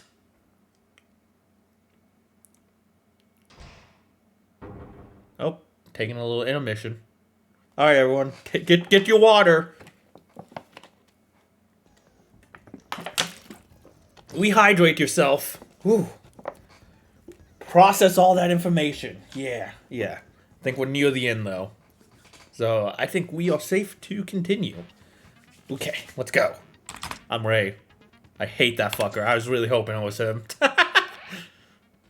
I know that might be cruel to say, but... I mean, I guess he doesn't necessarily deserve to die, but, I mean, he's fictional. I don't think his feelings are going to be hurt over me saying that. Yeah, I should have guessed it was the athlete, man. With how much they're taking from Trigger Happy Havoc, like the first culprit being the athlete makes a lot of sense. But, yeah. But, I mean, with that mindset and frame, though, you think, like, Akane would be the one to get murdered, then. Since she was, like, the most obvious person to set up as, like, the Sayaka of the game, you know? I guess we did have that one moment with Kyoka, but I didn't really consider it, like, that major, you know? But yeah. Makes sense. Did you just say I'm the culprit? What? Mitsuhiro? No, he's just a sexual assaulter, not a murderer. Hey, hold on. How does that make me the culprit? None of the guys has the ability to throw a rubber ball exactly where it was targeted with enough power to burst it. But if we're talking about kicking a ball with that much strength and accuracy, wouldn't it be impossible for you, right? Especially when you're the ultimate soccer player. Yeah, I forgot about that fact for a while. I feel like I might have realized it sooner if I thought about it. But I was trying to scrub Mitch from my mind. Mitsuhiro's talent was said to be almost on par with that of many professional soccer players. It makes sense for an expert like him to handle much smaller and lighter balls with such ease. Alright, that sounds almost like an innuendo, but... No! Wrong! Keep quiet if you're not the expert. Soccer balls and rubber balls are different. And I can't do all that even with a soccer ball. But Mitch, you did that thing on Fuji's TV, the Masters Challenge. You were the special guest of the game where you had to dribble all kinds of balls and land it on the target. Didn't you have no problem with a rubber ball there? You even did it with your freaking pee. With a freaking pee. Sorry, I misread that for a minute. What? That's right, you dribbled your own piss! I saw that episode in the hospital. He easily scored a goal with a soccer ball. Then did the same thing with ping pong balls, shuttlecocks, and one of those large exercise balls, I believe. And you're saying you can't kick rubber balls? Try a better joke. That was all fake. It was scripted. How would that even be possible in real life? Do you think I'm a god or something? Whoa, big scandal alert. Mitch, are you really the culprit? Did you kill Kyoka?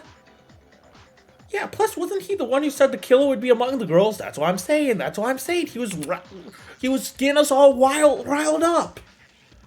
No, this is a trap. I know Yuki's the culprit. He's trying to accuse me with no evidence whatsoever. Okay, show me your evidence, bro. Where's your evidence? Plop it right out onto the table. Mitch, it's over. Please just say it. I don't want to go do this any longer. I'm tired. I need my nap. Say what? I didn't kill anyone. And why does it have to be me? Do you have proof? Do you have any kind of evidence that I killed? Mitsuhiro, I doubt you would overreact like this if you weren't the culprit. And you seem able enough to perform that trick, using the rubber ball that Yuki mentioned. This is ridiculous. That's pure speculation. Show me the proof.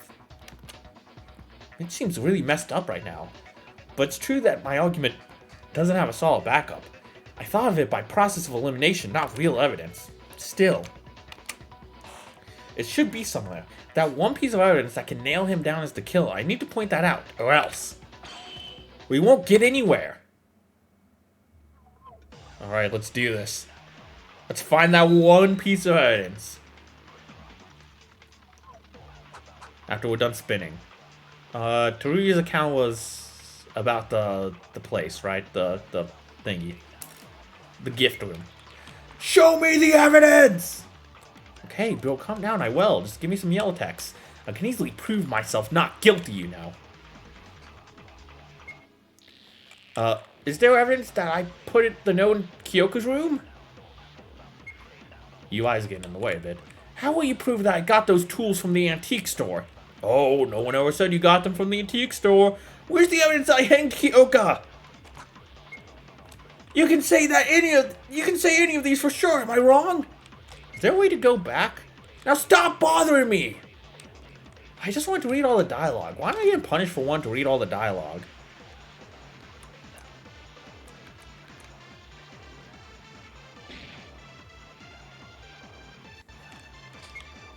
Okay, so yeah, we know. I gotta shift over to it again. So yeah, he never said where. No one ever said where he got the hook. There we go. Got him. Got him. Got him. He's dead. Mincemeat.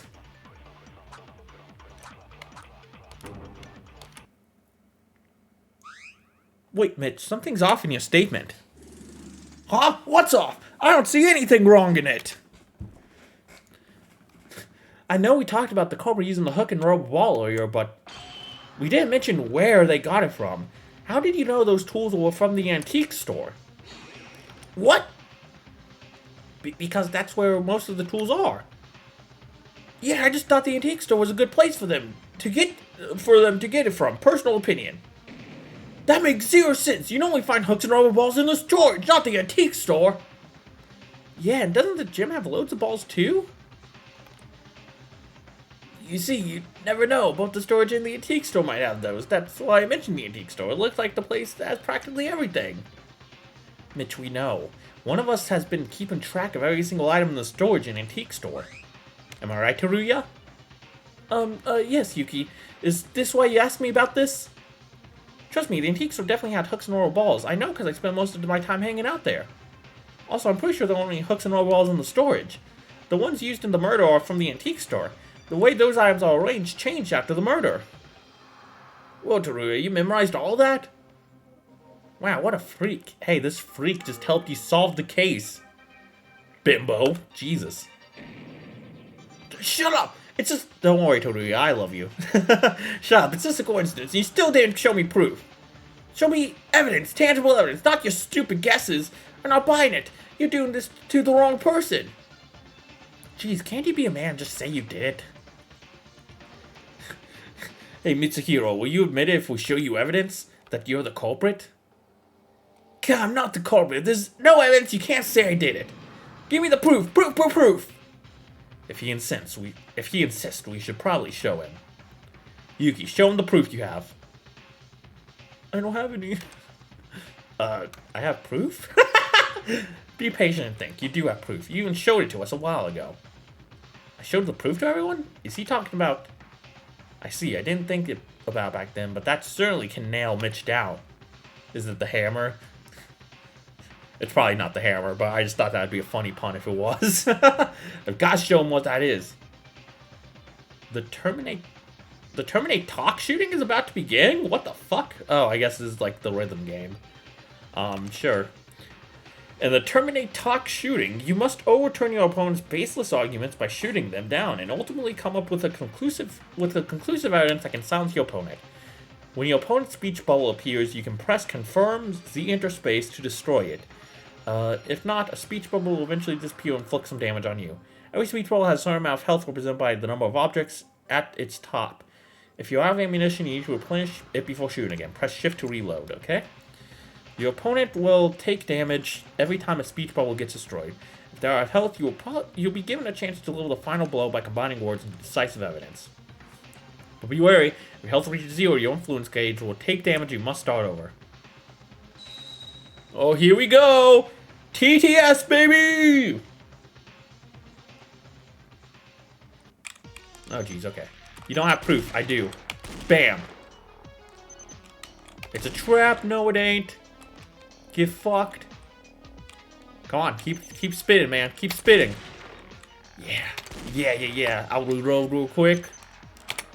You are. I have proof. It's not a trap.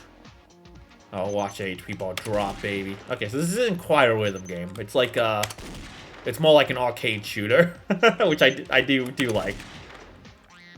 It's nice to see some of this game's originality come through. And then reload. I'm not a dirty bastard. I'm a clean bastard. I am a bastard, though. I was birthed out of wedlock. Oh, fuck. Okay, come on. Need to reload. Oh, I need to hit it twice. Okay. I see. That's what the balls represent. Oh, God. The notepads Monokuma gave us.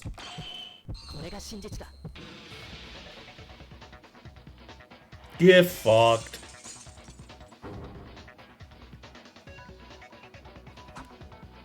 Woohoo! That's what I'm talking about, baby! If you want it, I'll show you tangible evidence that can prove you're guilty. Which obviously doesn't exist, you moron.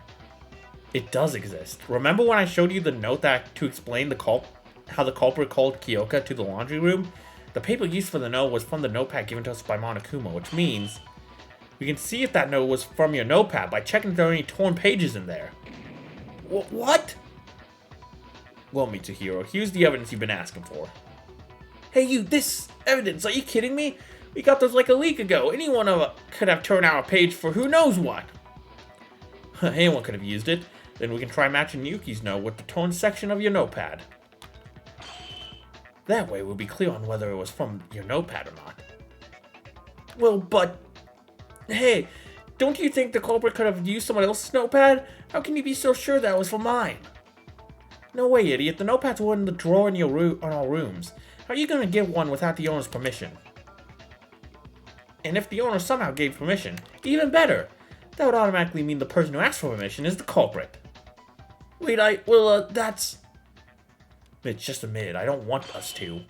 I don't want us to keep fighting each other like this. It's over then. Over? Who said it's over? Nothing's over. This is a lie. This is all a big lie. How dare you accuse a superstar me of murder? Oh my god, just take the L, bro. Liar, liar, liar. Your Honor, if I'm lying, why aren't my pants on fire? Alright, if you say so. I'll go with the case from beginning to end, and then you'll have to accept it. That you're the only possible culprit, Mitch. Mitch, more like bitch. Okay, anyway. In the closing argument, you must recap the whole story of the murder case. Events relevant to the murder will be shown in the form of a comic, and your task is to fill in the blank panels with the correct picture. At the bottom of the screen are several pictures you can choose from. Select one by pressing confirm, Z, enter space. Afterwards, press confirm again on the blank panel to fill it in. You know, they never did tell us what buttons are confirm. I just assumed it was enter, but they never actually did tell us until these last two games. You may also press cancel, exit save, to cancel your selection. The game will automatically proceed when you correctly fill in every blank panel. You will not be penalized for wrong answers. There's no pesky time limits to, so take all the time you need. Booyah. Love to see it. Okay, how's this gonna go? Oh boy. So wait. The culprit slipping the note through the gap. The culprit nervously waiting for the body to be found. Court squeezing the rope around Kyoka's neck. Remember to clean up afterwards. Uh-oh, nameplates are switched. Goes ambushed from her back, not knowing the name of her killer, nor the reason she was attacked. Okay, so we got the culprit here. Oh wait, this is probably gonna be from left to right, huh? So that's Haruhiro switching the nameplates. So where's the? There you go. Right there. Right there, baby. And then continuing on. We got the dude leaving the note. There you go. Bam. Yeah, this is cool. Can't imagine how much fucking time it would take to program something like this, though. Okay, and then she gets attacked. Rip. And then this is probably him cleaning her up, huh? If I had to guess. Perfect, perfect. Kicking the ball. And then tying the rope around her neck. Culprit nervously waiting for the body to be found. Yeah, so. Yeah, tying the rope. And then. There we go. I'm sure you said something real cool there, Yuki. It all started last night. While we were in the shock by Monokuma's motive, Kyoka, Haru, and Satsuki decided to hang out together to distract themselves from the stress. They ran around in the hallway until Haru accidentally broke two of the nameplates on the wall. Those two nameplates belonged to Kyoka and Tsurugi. Haru was panicking over breaking school property when Monokuma showed up to give him a warning. He didn't punish Haru since it was an accident, instead ordering him to replace the broken nameplates with new ones. And here's where Haru made a crucial mistake. After a trip to the restroom, he got confused about where the two nameplates originally were. So he winged it. He finally chose to go with his gut instinct, which unfortunately turned out to be wrong. This is when Kyoka and Tsurugi's nameplates were switched around. Haru went to his room right after putting the nameplates back, and the nighttime hallway was left empty at this very moment. Someone had decided against going to sleep and was out in the hallway, secretly heading somewhere.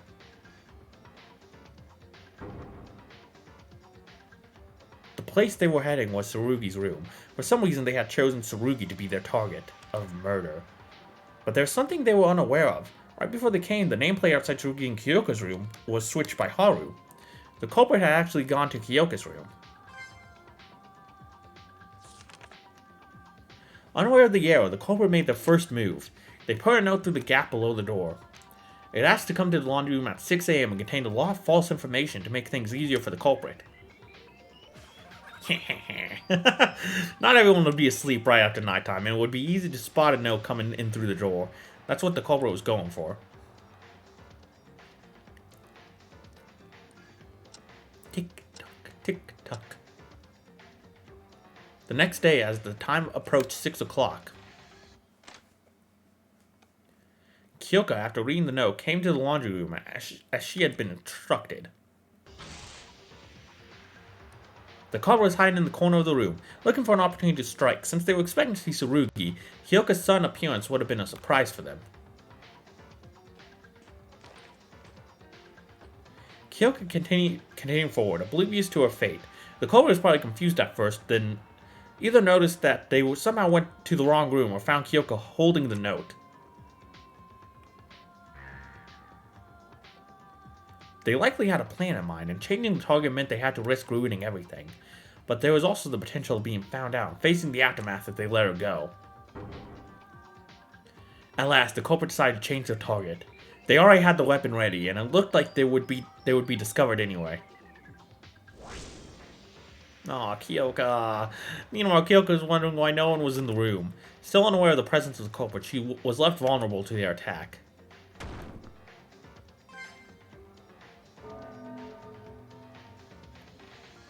And fell victim to it.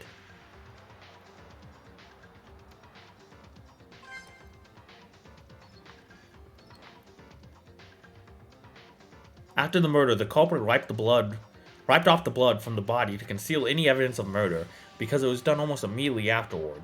Kyoka's clothes didn't get any blood on them. However, they weren't able to take care of the large blood stain on the floor, maybe because they were in a hurry or they just failed to see it. But they were dumb. That bloodstain played a large role in revealing Kyoka was murdered in the laundry room. So thanks for being stupid.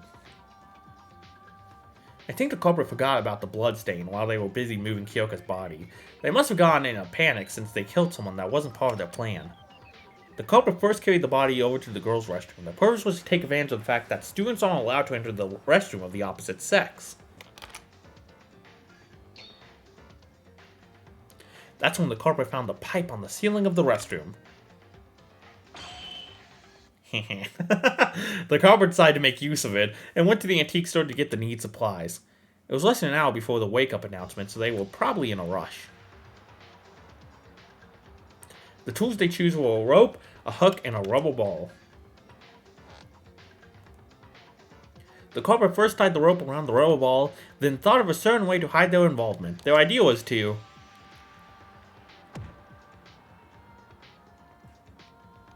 tie the rope to the pipe without entering the girls' restroom using the rubber ball. Since the culprit was a man, they were unable to get into the girls' restroom. Markham had previously announced that anyone who sets foot in the restroom of the opposite sex will be shot by the machine guns. But thanks to the fact that the restroom entrance was open with the walls straight across, the culprit was able to tie the rope to the pipe using the elasticity of the rubber ball. It was a risky move as the culprit wasn't able to step inside to correct any mistakes, but making the ball bounce right through the small gap seemed nearly impossible. But the culprit was confident they could do it. This was because as the ultimate soccer player, they had absolute mastery over all types of balls. Fuck. I'm a child. The rubber ball bounced across the room and right back to the inch. Yeah, I bet Mitsuhiro has mastery over all types of balls. The rubber ball bounced across the room and right back to the entrance, just as they planned. The culprit repeated this several times to make it look as if someone had tied the rope by hand. And this is when another unexpected event happened. They must have failed to adjust the strength of their kicks because the rubber ball grew weaker and weaker after each bounce until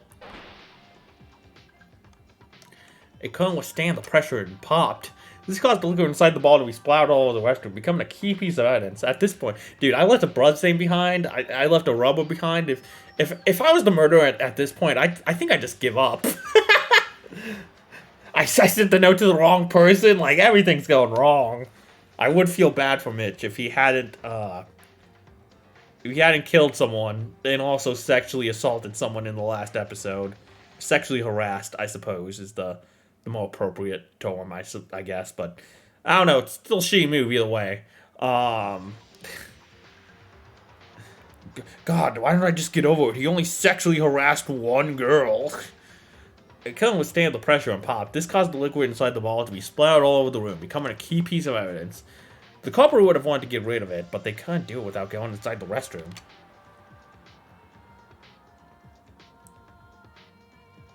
The culprit nonetheless decided to go on with their plan.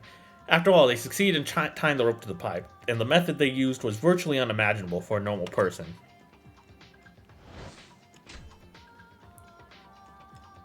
After getting the rope around the pipe, the culprit removed the ball from the rope and attached the hook instead. Then they threw the hook toward the pipe to fasten the rope on it. The other end of the rope was left outside of the restroom and wrapped around Kyoko's neck. The reason for this was to make it look like Kyoko was hanged inside the restroom. The culprit was hoping to make us think that Kyoko's murderer was inside the girls' restroom and actually was able to enter it as well. That way, men won't be considered suspects in the trial. The culprit, as a man, was trying to use this for their own favor. Everything was ready, and as the culprit was about to push Kyoko inside, they found a piece of paper in Kyoko's hand. It was the note that they wrote, held tight in her hand even after her death. Having realized that the note will be used against them if discovered, the culprit ripped the note out of her hand. They ripped it possibly because of rigor mortis, which made it difficult to pull it out. What the culprit didn't know was that most of the important parts of the note was still intact in the piece they left in Kyoko's hand.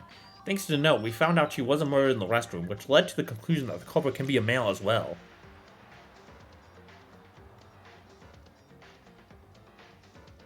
After getting over the risky part, the culprit tried to get rid of the hammer and the rubber ball, but too much time had passed at this point, and it was early enough for some of us to get up. In a hurry, the culprit left a murder weapon in the burst rubber ball in the garbage dump. They would have wanted a safer option, but the time constraint gave them little time to think. I would have just brought it to my room, TBH. I mean, who was going to go into my room? They must have thought we won't find them if they put it alongside all the trash. It kind of worked since Kakeru and I were the only ones to discover them.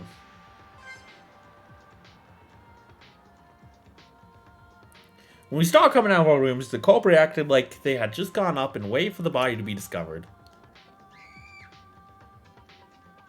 We soon noticed that Kyoko was nowhere to be seen. As we all know, we went looking around the entire building until Akane discovered the horrible state Kyoko was in. Everyone froze in shock, and while pretending to do the same, the culprit secretly hid a smile at the outcome of their plan. The boys came up with this plan and tried to deceive us all. Whoa! Oh, he's got the red car. Oh, that's cute. It was you, right? Mitsuhiro Higa. I mean, hey, murdering someone is definitely a foul. How's that, Mitch? Do you still have anything to say? Oh, did someone turn into Macaco all of a sudden? He must have forgotten how to speak. What kind of nonsense is that? This is just purely outrageous. Thanks for your input, Macaco. Mitsuhiro, it's over. Please be honest. It's pointless for us to keep attacking each other. Mitsuhiro, was it really you? Why? Why did you commit something like murder? No, it wasn't me. I'm not... It's not me. It's not me. Not me. No, no, no, no, no, no, no, no, no, no, no, no, no. It wasn't me. Whoa, this idiot is going all crazy. OMG, Mitsuhiro's totally gone wacko. My favorite Warner brother.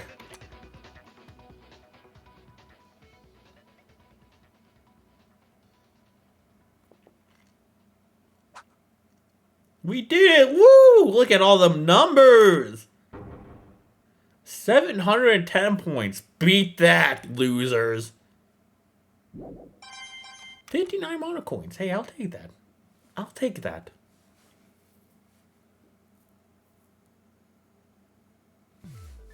Whoop poo poo, huh? It looks like you're done. Will that save though? I have to download a whole separate file for chapter 2 through 6. I don't know if those are gonna save.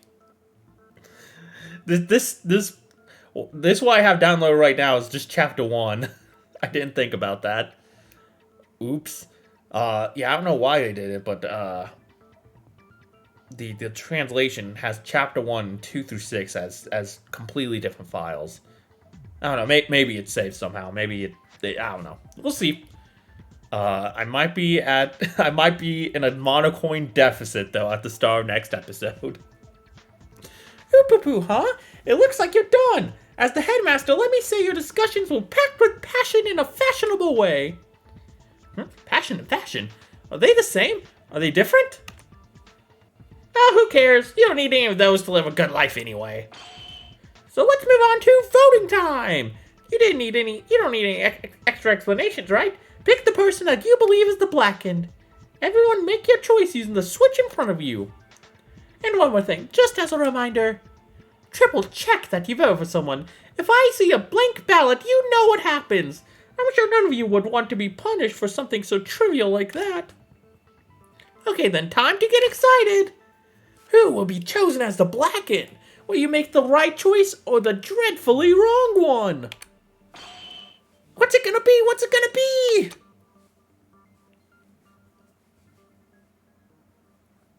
And...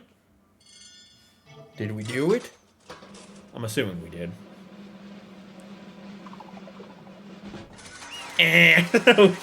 well, yeah, well, we got the first one wrong. Well, that's a plot twist. All these characters we just met die immediately. That's why chapter 2 through 6 are a different file. There's only one chapter. 2 through 6, they're just a ruse. We fail immediately, and that's it. That's the end of the game. Ooh, bingo! The Blacken of this trial, that is, the murderer who killed Kyokamaki, is none other than Mitsuhiro Higa.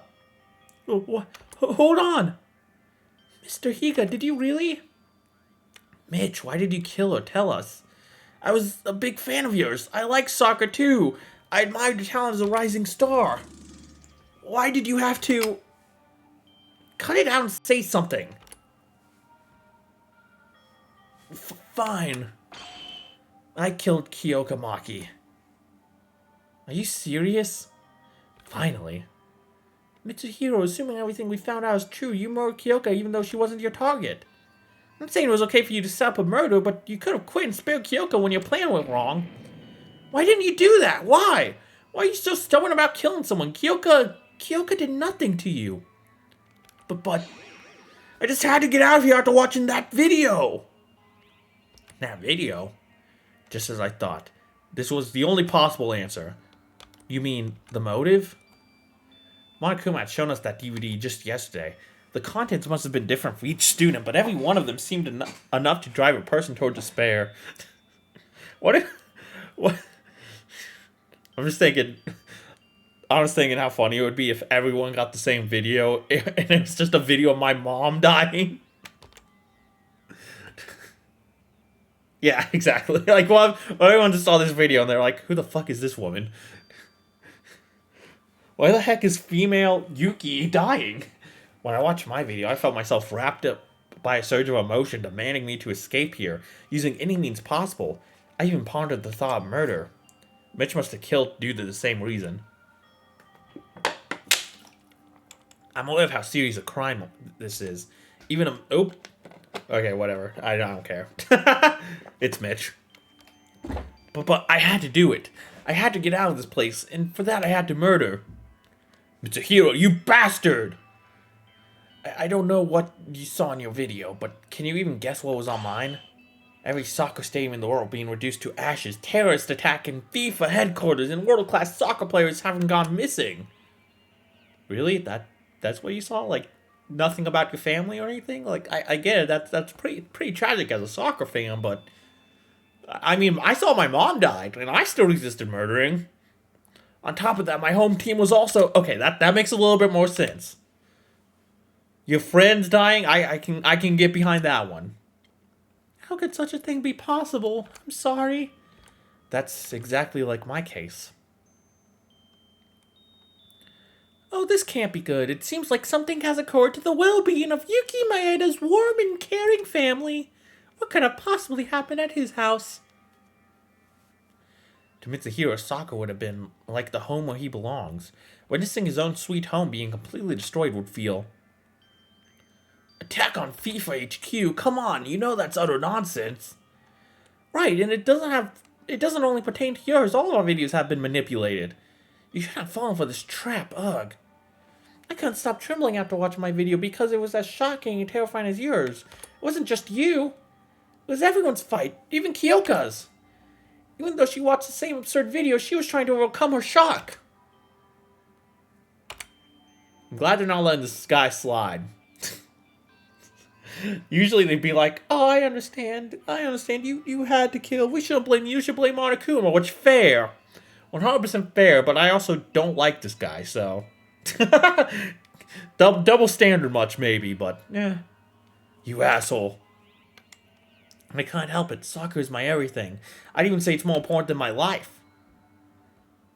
They misspelled Dan, but hey, I won't push.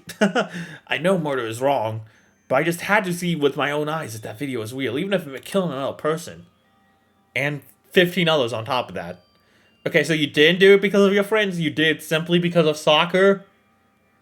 Okay, never mind. Yeah, this guy is an asshole. Fuck him. Let me ask you one thing.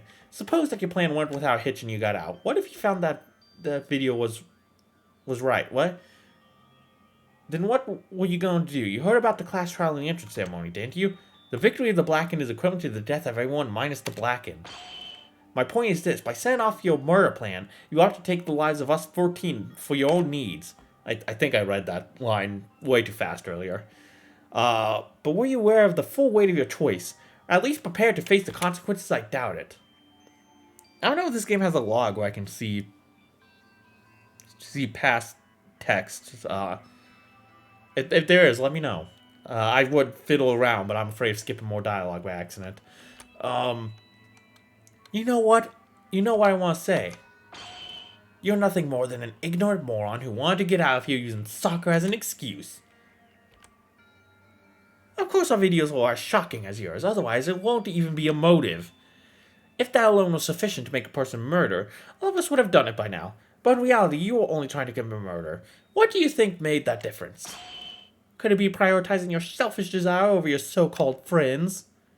Ray, stop it. Don't try and make this any more complicated.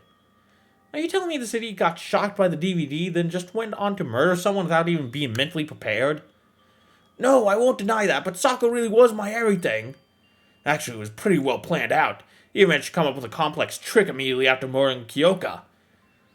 Tsurugi being his initial target doesn't look like a coincidence either. You thought his talent would be an obstacle to your plan, didn't you? Ugh. Bullseyes, I suppose. Right. From the beginning, Mitch was willing to murder, even without the motive. A malice beyond description. That's what took Kyoka's life. But so what? Does it even matter?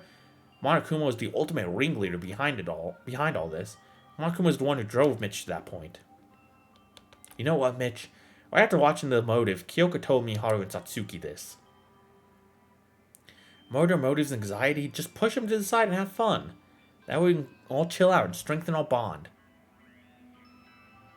Kyoka probably got the same amount of shock as you, but she was trying to overcome this situation by getting everyone together. If she had a chance to talk with you yesterday, things could have been different. Why isn't it so frightening? Who would have guessed that world-class celebrity is nothing more than a bad-tempered coward?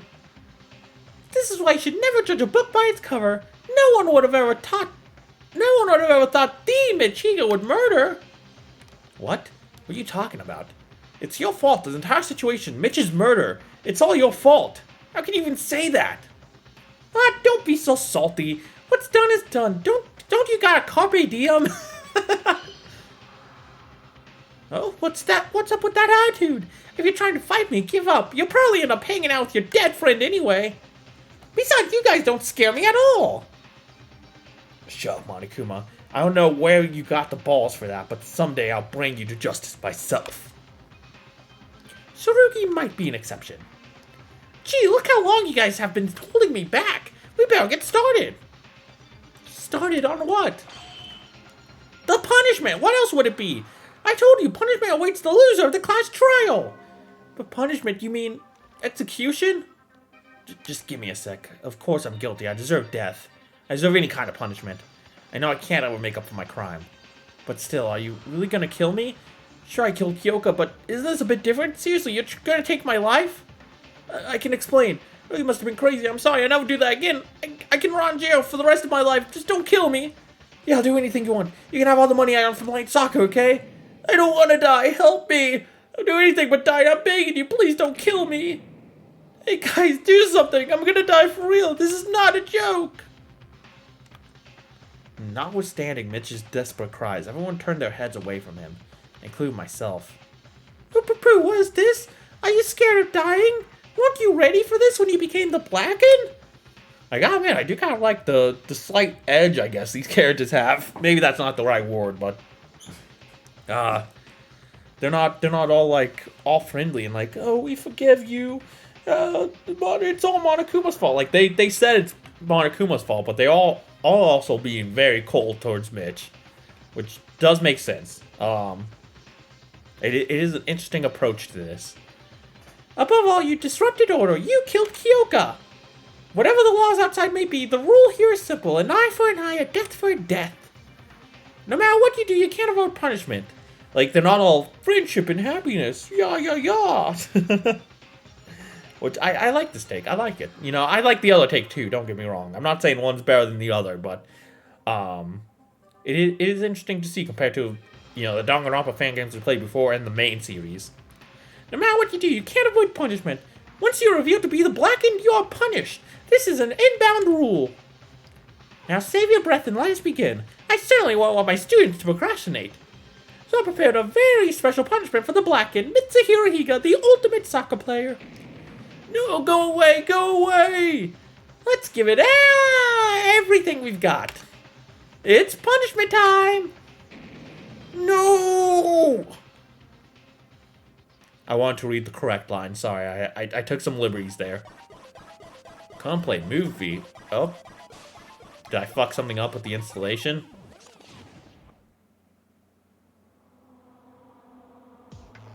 Oh, what do you mean come play movie? There's a movie right here.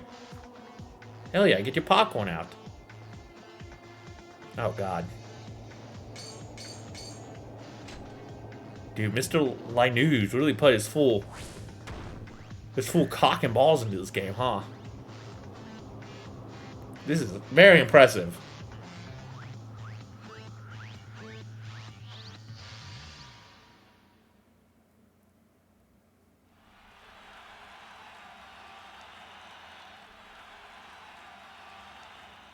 Oh my god. Oh, this is a fun execution.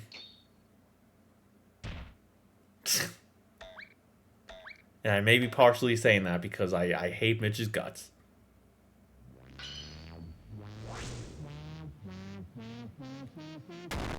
I should probably seek therapy.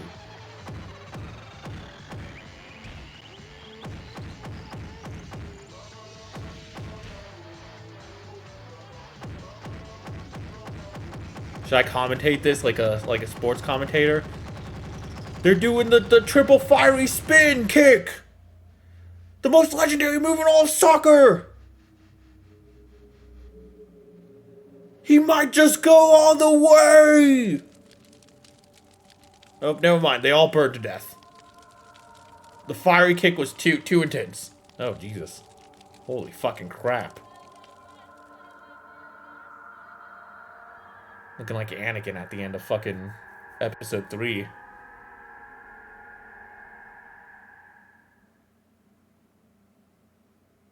Man, they got the chain and everything that all the first victims get. Like, nice attention to detail, too. Yeehaw! That's it, yes! The thrill, this excitement, you can only feel this punishment. You can only feel this at punishment time. Mitch is dead. It happened in an instant. Mitsuhiro Higa, who was alive and breathing merely minutes ago, now greeted us in death amidst scorching flames across the screen. Despair. That was exactly what came up in our mind. But Mitsuhiro committed murder. Of course he was unforgivable. But this is too harsh. We have to keep doing this? I can't. Anyone, please get me out of here. Boop, boop, boop. If you don't want this, don't kill. None of these would happen if you simply stopped caring about the outside. After all, it was Mitsuhiro's own selfish desires that led him to murder. You guys were the ones responsible for this. But how could we just forget about the outside world? 'Tis impossible. Monokuma, what is your intention? What do you get from committing this heinous act? Intention? What? Indingian? What the fuck is he trying to say there? Indingian? Huh? What was that? Sounds too... Oh, is he trying to pronounce the word? And Tint Ion? And Dindion? Huh? What is that? Sounds too hard for me. Nobody cares anyway. You don't have to know it. Just heed to my words and all will be fine. Intentions is a big boy word, I get it. Don't worry, Monokuma. Don't worry your little brain about not understanding third grade vocabulary. I didn't know what oxalate was before. Oxalate? What was it again? I forgot the word already. Occiput? Something like that. Besides, you won't understand a word I say. You won't understand a word, even if I tell you. Not even the slightest bit about what's going on right now. A total waste of time, right? You son of a... Oh no, how intimidating. Boo-boo. Well, case closed. The class trial is officially over. Everyone rest in peace. But you telling us all to die? Hey, wait. He's gone. Damn it. What are we supposed to do now? In silence, everyone kept staring at the spot where Monokuma was standing. While their class trial was over, none of us looked eager to leave the courtroom. After losing 2 friends on a single day and realizing escape is still far out of reach, we couldn't help but freeze in despair. Everyone, we need to stay calm. If we lose hope here, we won't be able to accomplish anything. But my legs ain't moving much after watching that execution. How are we supposed to stay calm when our friend has met such a horrible end? Friend? Who is this friend you're talking about? Oh? Tsurugi? Huh? Who else can it be besides Mitsuhiro? You're calling him a friend? I don't get it. Are you calling a murderer your friend? Oh god. Oh god, he's two-faced. Oh my god, I knew I shouldn't have trusted a police officer. What's wrong with you? Tsurugi, sure, Mitsuhiro killed Kyoga and deserved punishment, but he was still a friend for the past few days, right? Yes, he was. Now he's only a criminal who got what he deserved for committing the worst possible crime on Earth.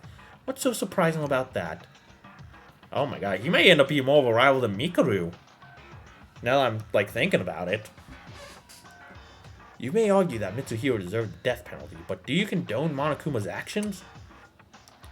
You condone Higa's murder? Yes, Monokuma killing him was also murder. Monokuma's a criminal worthy of death, too. But letting Higa live would be just as absurd. There ought to be retribution for every murder. Okay, I see. What the? Are you saying you're glad that Mitch died? Okay, cool. I'm not terrified of this man at all. Of course, I'm not terrified that this man is, out there, strapped and armed. Just protecting us. No, not at all. Of course, no murderer has the right to live, regardless of how many they've killed. What? So Tsurugi has said he despises criminals more than anything else, and that his dream is to end all crime in the world, but still. Saying he's glad for someone's death, even if that someone was a murderer? That's insane. Would you also say killing a murderer is acceptable? No way, if you kill a criminal, then you'd be a criminal too, however. Wasn't Monokuma all a criminal to start with? When did I say I'll excuse Monokuma's actions? I'm just saying he got the thing he deserved. I loathe that bear scum more than anything, but there's one thing he said I can agree on. An eye for an eye, a death for a death. That is my motto as a police officer. Interesting. He's gonna be a very interesting character, I can tell. Lunatic. Isn't it a bit problematic for a police officer to say that? Why? Everyone else does. Every other police officer I know does. Oh man. So yeah, that protagonist here was probably meant to trip me up a little bit, make him think he's a cooler guy than he really is. I still think it's supposed to represent him maybe as a symbol of hope, but maybe his hope is so extreme that it's leading to despair, the opposite spectrum. Possibly that's what I'm taking it as anyway, based on this interaction. Why would it be problematic? I think the real problem is with our current legal system. I'm gonna work hard to change the laws in this country. No, the entire world. I create a world where no one can dare to commit crime. That's why I need to get out of this place. Same goes for you all. Stop thinking about that kill and strategize on how we'll fight Monokuma. I'm not supporting Mitsuhiro, but something is definitely wrong with you. Wrong? To me, the way you're acting is wrong. Don't you realize you're already approving of his actions by caring about his death? Criminal or not, someone just died. How could you react like that when a human being was murdered right in front of you? How could I? Well, criminals don't count as human beings for me. Leader? Tsurugi, what happened to you? You won't like this. What do you mean? I was like this the entire time. I'm just giving some advice to those of you who are being overly hysterical. Of course, I'm aware that I'm ultimately the one to blame. Kyoko wouldn't have died if I had been more alert. Therefore, from now on, I won't ever allow another murder to happen in this school, no matter what it takes. It's my duty to protect you all, isn't it? Could you say that with a less sinister face? Like, I might feel a bit more comforted if you didn't look so damn scary. You... Stop. Mikako? Mikako? She spoke. Everyone's exhausted. Let's go to our rooms and rest. Calm down, we can talk again tomorrow. Right, this mind-blowing incident got us all heated up. Let's cool heads and talk again tomorrow. Fine. I don't think you can think logically in this condition either. And thus our first class trial came to a close on the worst possible note. It was for Mikako. We might have broken into a fight. Somehow I feel like everyone went crazy. No, I might be the one who's crazy. 2 of us died on a single day. It would be weird to not go crazy. Will we ever get out of this place? Will we ever escape this monstrous killing game? We took the elevator back to our school building and quietly dismissed ourselves. The atmosphere felt heavy, and a feeling of distrust seemed to pervade everywhere, like it did on our first day.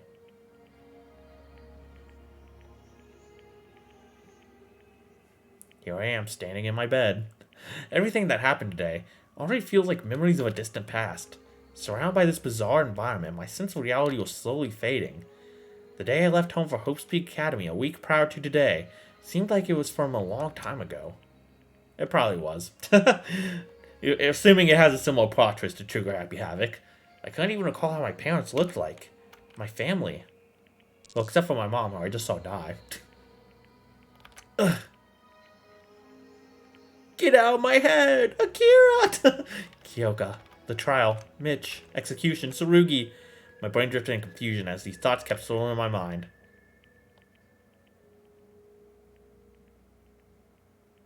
We made it through the first class trial, the very embodiment of despair without achieving anything. But this was merely the beginning of despair.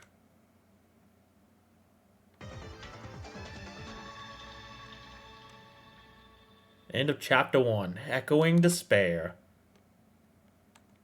13 remain. Damn, she looks so cool in that shot. Rest in peace, Kyoka. Mitch, you can burn in hell for all I care personally, but... Thank you for playing. You have reached the end of the demo. You may choose to save your progress here, which will allow you to continue from this point in future releases. Oh, okay, cool. Well, if that's the case, then yeah. I'll save to, file 3. I'll be returned to the title screen. Alright, cool. Well, that ends chapter 1. Yeah, that was... Okay, I guess some final thoughts to wrap up this episode. That was a very good introduction to everything, I feel like. I am super invested in this game right now.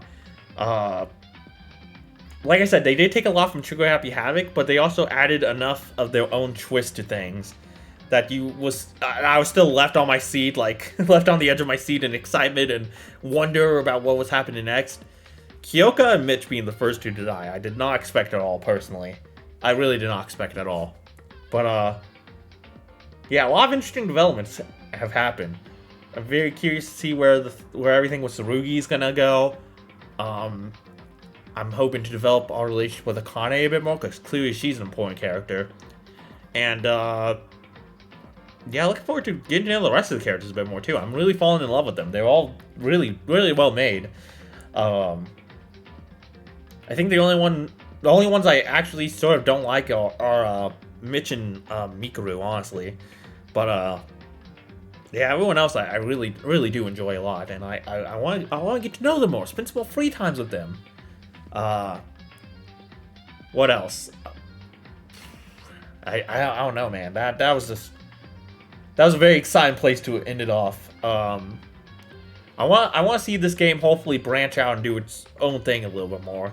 I'll say that much. Take a little less from Trigger Happy Havoc, but I mean, hey, I understand. I understand why they did that. You know, ease us into this new world, I suppose.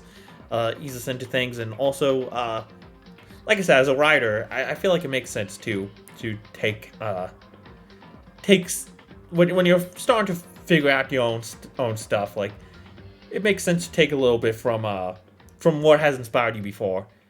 I mean, hell, we made a Star Wars reference earlier. I mean, just look at Episode 7. It took a lot from Episode 4. For that very reason. So I you know, I don't think it's necessarily a bad thing, but I am looking forward to seeing more originality in character, I suppose, from the writer. But yeah, this was a very good start to this project. Honestly, really enjoyed it. Very much looking forward to the rest. I see now why this is one of the. This is arguably the most famous Fanganronpa. Well, I think 2 is a little bit more popular compared to 1, but obviously 2 won't exist without 1. So I see now why this pair of Fangans though are so like highly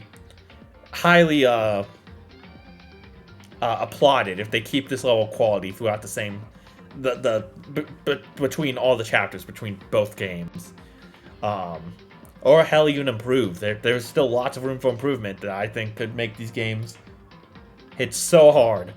I've seen a lot of people also like I said, 2 in particular seems to be really popular. I've seen some people say it's better than anything the main series put out, and I don't really like comparing the main games to the fan games when it comes to like quality and whatnot. Like, I'll make, you know, like my comparisons about how the stories remind me of one another or whatnot, but when it comes to quality, I don't really like to compare the two.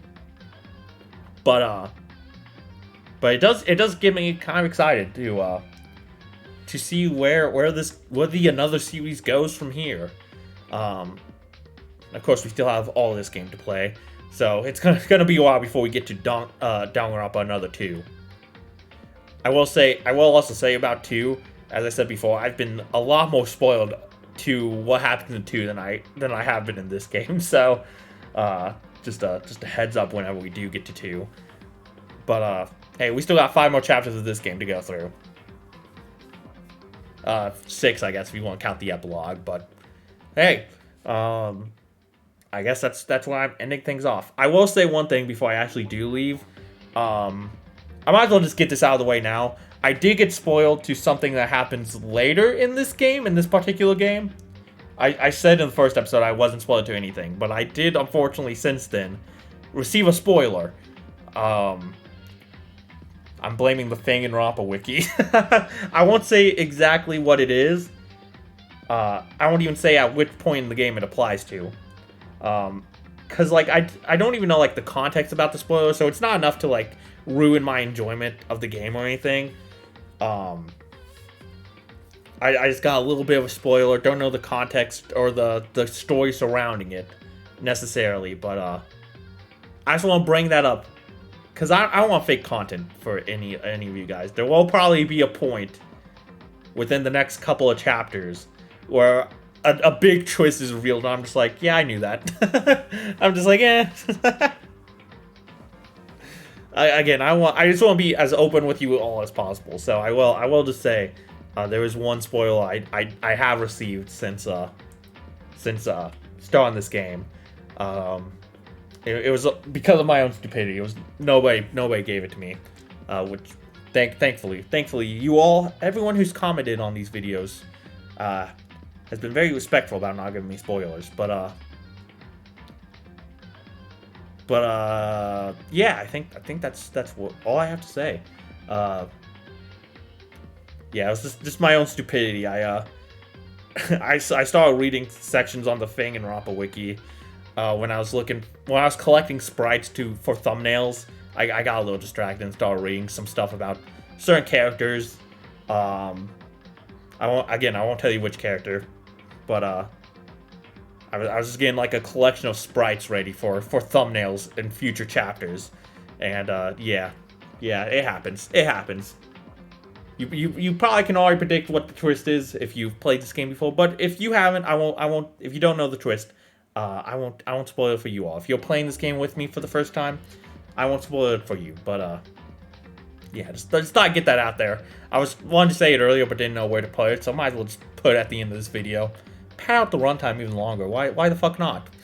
Yeah, but I don't think I have anything else today, except that I'm very much looking forward to the rest of this game. Other than that one spoiler, I still know practically nothing. So I'll try and make it to that one spoiler. It's the only one I get. I'll try my best, but we'll see how that goes. Thank you all for watching, though. I love you all, and I hope to see you all next time when we begin Chapter 2. Have yourselves all a lovely day, and yeah, I'll see you then. Bye-bye! Bye!